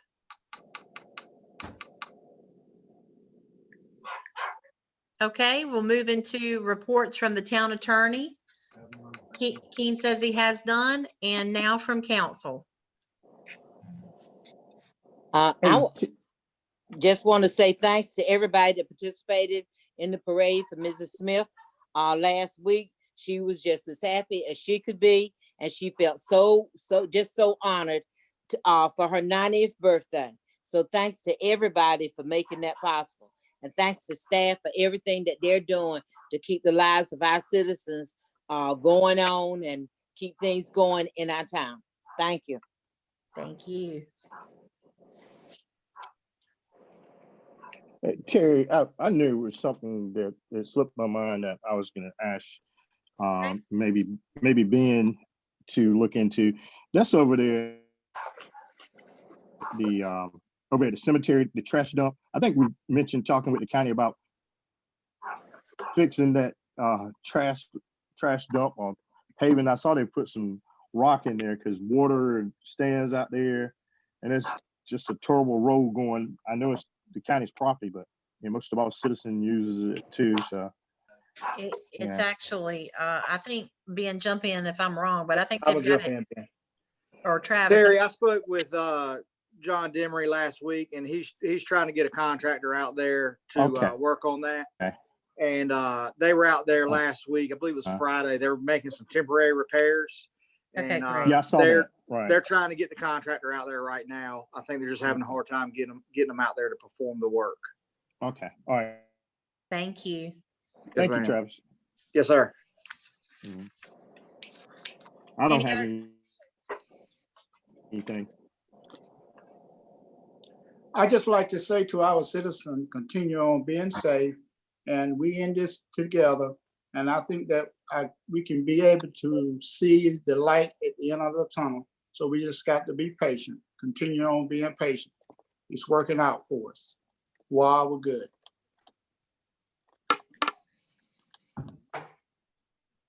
Councilman Moore. No comments. Thank you, Councilman Smith. Just say thank you to staff, all your hard work for these difficult times. Y'all have done a great job continuing to move town forward. Thank you. Thank you. I don't believe we have any announcements to give this evening.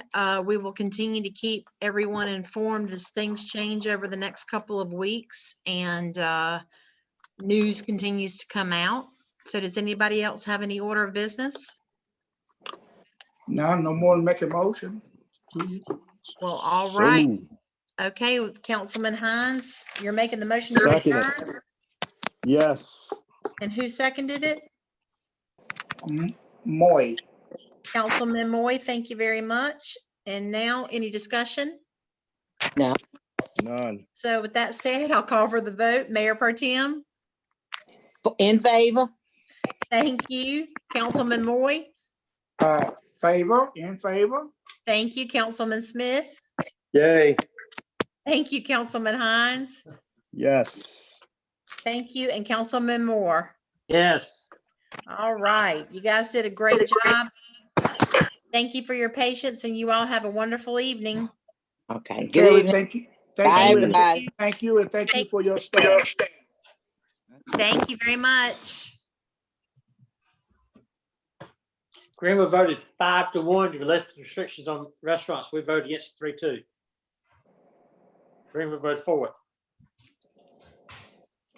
Yes, sir. I read that. Thank you. Thank you.